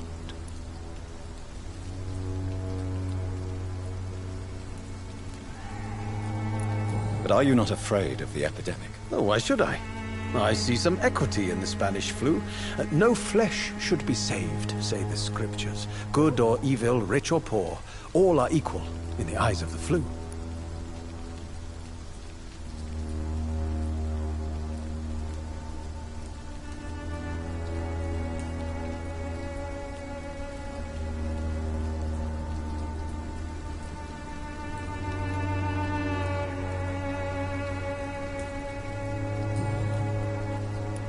What are your thoughts on the terrible situation in this city? Terrible, you say? No. Of course, the death of so many innocents is a tragedy. But the scourge has not been all bad for the city. Oh, no, sir. What are you talking about? Do you remember London before the flu? Noisy, cacophonic, quiet nowhere to be found. And now, listen to this oddly peaceful silence.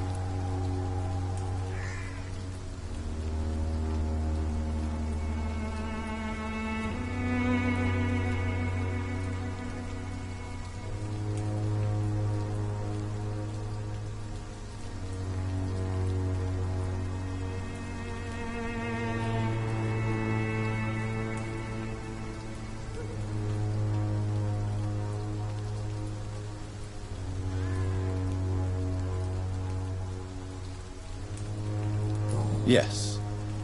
The enjoyable silence of the grave. You have a unique perspective on the situation, I must admit. Most people fail to understand my perspective. I don't blame them. But how could I call myself a poet if I veiled my feelings?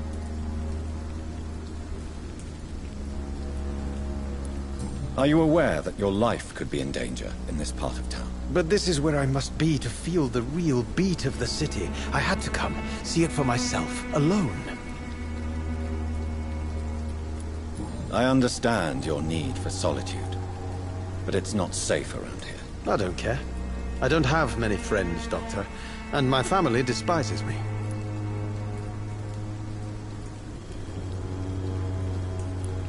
If some misfortune came upon you, who would be here to help you? Well, you, for a start, my dear Doctor.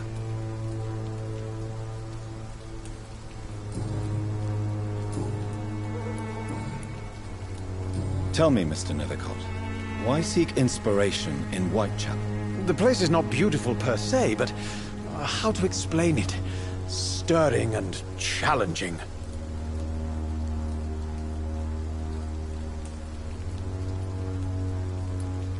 Do you not think it a little morbid? On the contrary, sir. Whitechapel is full of life, full of beauty. Just like my dear muse, the wonderful Camellia. What can you tell me about Camellia? Not much. And that's the beauty of it. She can't speak, you know. She's a locked mystery who exhales kindness and sweetness.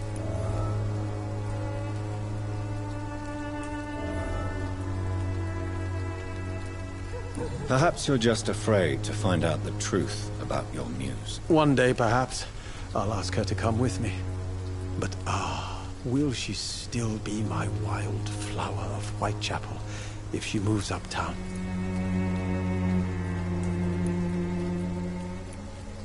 And have you ever tried to learn more about her? Where she lives?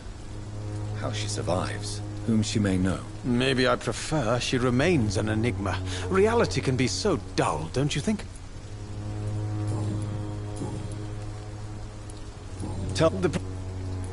In what way, exactly? The struggle by gaslight, the barren smiles and the added hunger under the rain. If you say so. Such vibrant antagonism and vivid paradox. The stripped humanity raged across each street. Vivid, of course, yes. And what about the poignant distress? Oh yes, the poignant distress. You see what I mean, don't you? That's what I want to write about, and that's what Whitechapel is made of.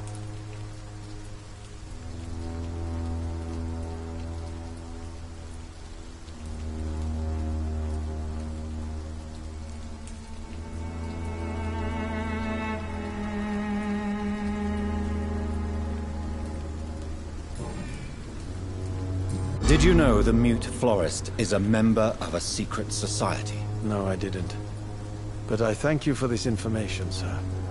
For it only enriches the mystery surrounding the precious Camellia. Are you not curious? Is there not more you wish to know? That girl has not an ounce of malice in her. Whatever she may be hiding, it's certain to be for the benefit of most, if not all. I fear you are a hopeless romantic, Mr. Nethercott. Guilty as charged, Dr. Reed.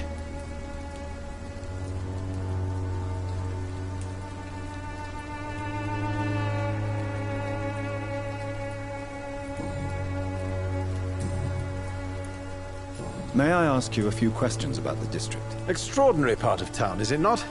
I'll be glad to help you, if I can.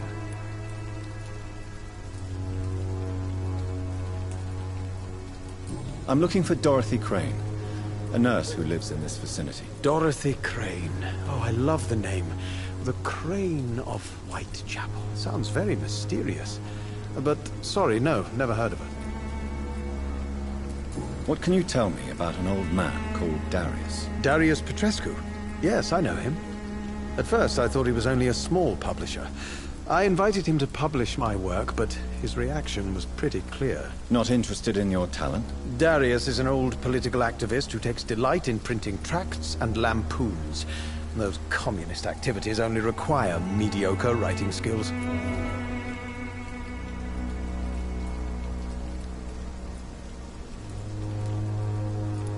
What can you tell me about an old man called Darius? Darius Petrescu? Not in... I'll leave you alone, sir. Darius is a bit less of a mystery now. It should not be that difficult to incite him to let me in.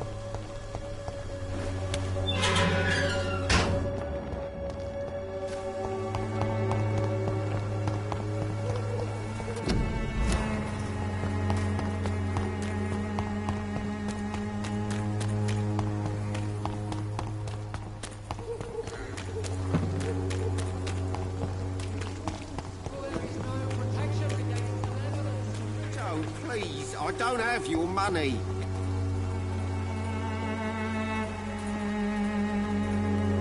Cheap price, You again? good quality. What do you want this time?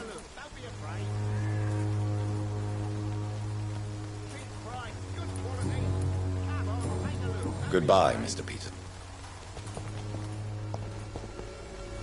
Fancy buying something, sir? You never lose your focus, do you?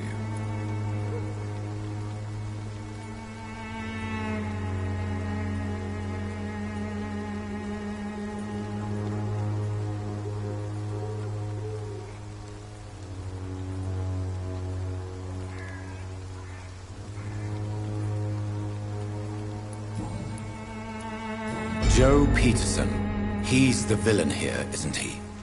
But you seem to know each other. I'd known Joe for years. I saw him box once or twice. He was a friend then. But these days, he's just another thug. What can you tell me about Mr. Peterson? Besides his behavior toward you, obviously. Colossus Joe was a decent boxer, good one even. But after his wife passed away, he found every excuse to stop training. Just wanted to pick fights with everyone.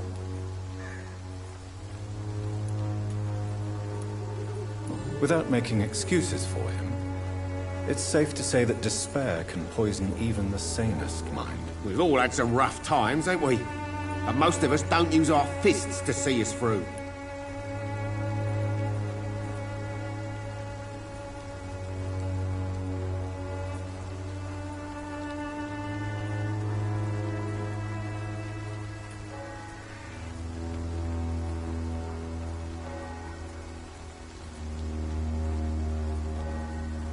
And no one has ever stood up to this thug. Nobody would be fool enough to stand against a wet boot boy. Goodbye for now, Mr. Lewis.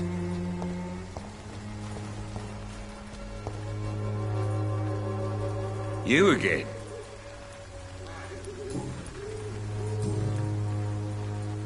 Goodbye, Mr. Peterson.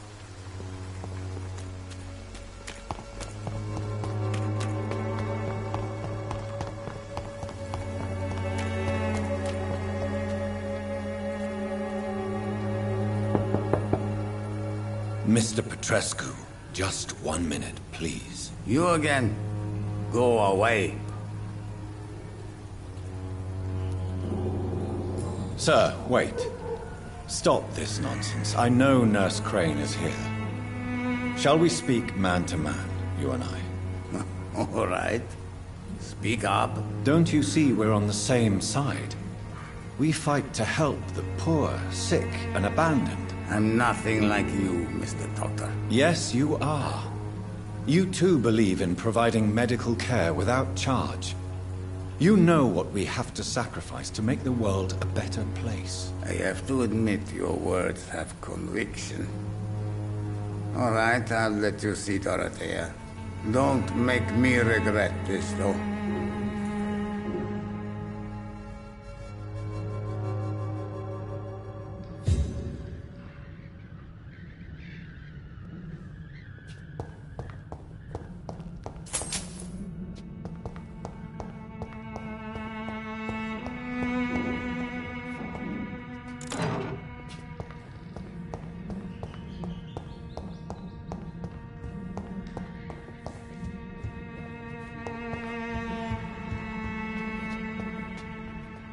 If you want to talk to Dorothea, you must go across the courtyard and take the stairs. We've not been formally introduced. May I ask your name and occupation, sir? I am Darius Petrescu. I'm here to keep snitches and spies away from Dorothea. And I also run this little print shop.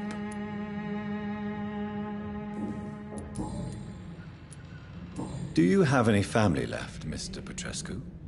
Children or grandchildren? Who knows? I have abandoned my people for so long, they might as well be dead.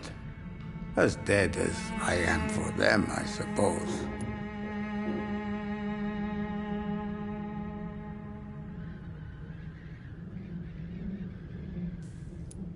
Don't be embarrassed, sir. If you must know, my own father disappeared many years ago, and I forgave him. It's quite awkward to talk about our families like this, but thank you, Dr. Reed. I appreciate your trust.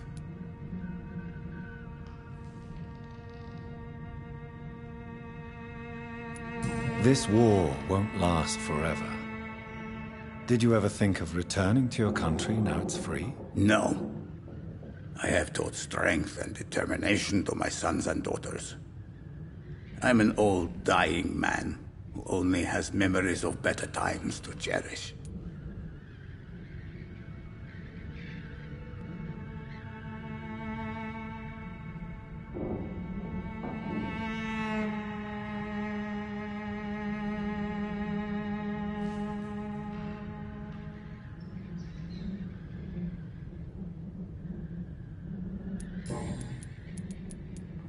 How did you meet Nurse Crane, Darius?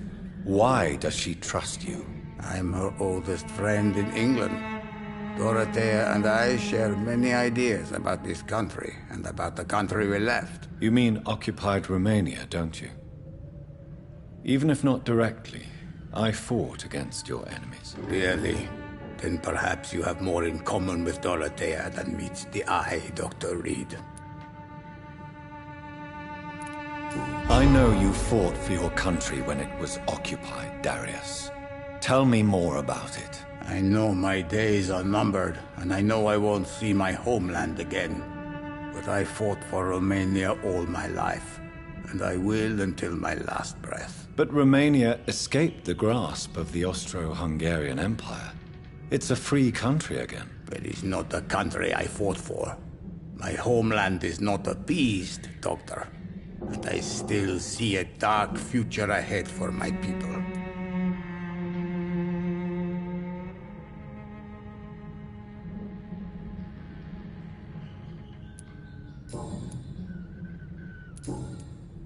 So Dorothy's real name is not Crane? Like myself and many people in this area. Dorothea is from occupied Romania. That's all you need to know. She seems important to the community. More than you can imagine. The West End does not want to hear of Whitechapel's misery. Dorothea is one of the few doing something about it. Tell me everything you know about Camellia, the mute florist. I do not believe in the afterlife, Doctor, but I'm almost convinced Camellia is an angel. She volunteered to give out our medical leaflets.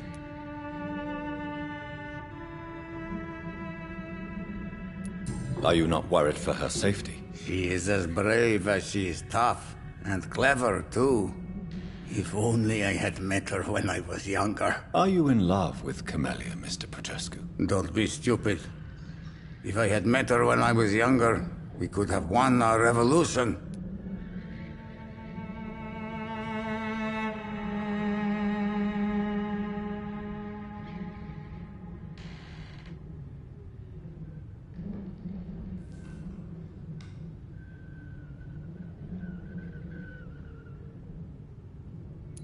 Who is she, really? Do you know where she's from? She's not from around here, that's all we know. Camellia is not even her name. It's her favorite flower. You say she has no close family? Well, there's that awful poet who constantly follows her around like a lost puppy. A good man for sure, but a very poor writer.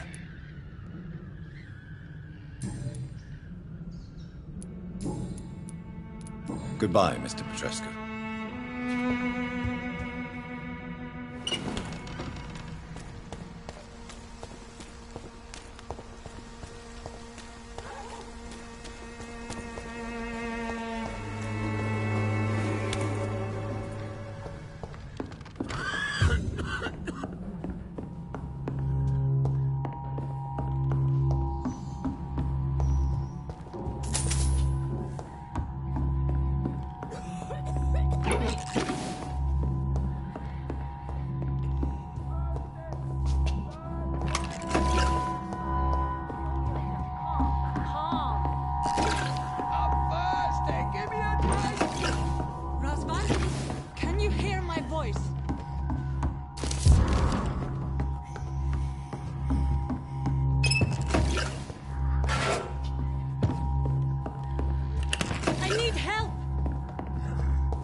What do we have here, nurse? Patient Raz Van Vasily. High fever running on 3 days.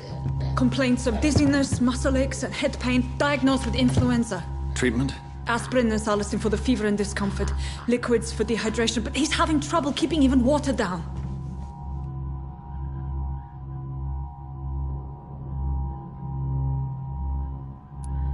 Thank you, nurse.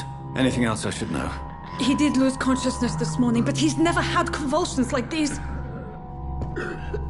He's not convulsing, he's choking. He's not getting any air. Scalpel! Hand me that scalpel! What can I do, Doctor? It's too dangerous to operate with these convulsions. Sedative, nurse. Do we have any anesthetics? I'm sorry, Doctor. None at all.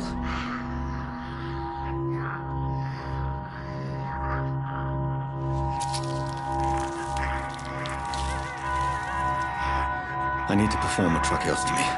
Short pipe. That rubber tube will do. We're going to cut a passage for air through the neck. Yes, Doctor. He's breathing again, but he's coughing up blood. Internal hemorrhaging. I need to make another incision into the chest cavity to drain the fluids from the lung. Prepare another tube. A thoracostomy. Doctor, we've nothing to fight the infection. We need an aseptic environment.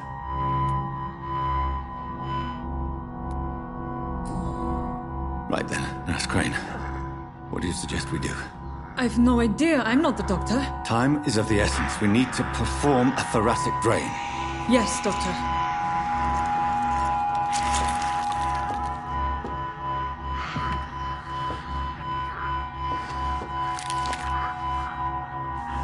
He's still bleeding, Doctor. I'm losing his pulse. The drain must have punctured the intercostal artery. There's too much blood. Are you all right, Doctor?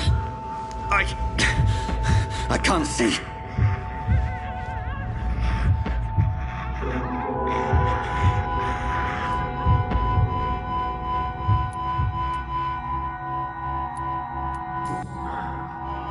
I must first suture the artery. Find the wound. The source of the blood. Needle and thread, Doctor. Good. The stitches are holding. How's he doing? We're losing him. We've lost his pulse. He's dying, Doctor!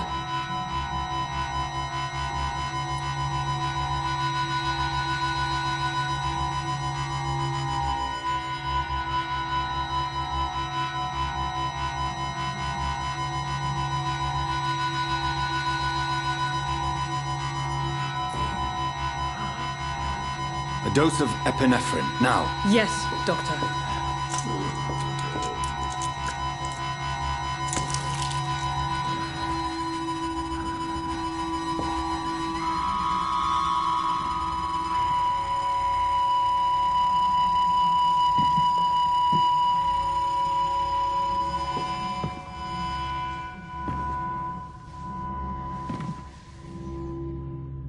We've lost the pulse. He's gone, Doctor. Nurse, we did everything we could. Truly? Everything you could? Is that how you'll report this in your log? Is this how the war went? Piling up one poor corpse beside the next? This was not an influenza-induced seizure. I've never seen symptoms like these on the continent. Neither have I. But the previous symptoms leading up to this attack were the same, indistinguishable from the epidemic. No. There was something more vile in these reactions. Something primitive. There have been numerous reports of mental breakdowns caused by the fever that accompanies the flu itself, Doctor. Yes, but... I'd best take some samples of the blood for analysis.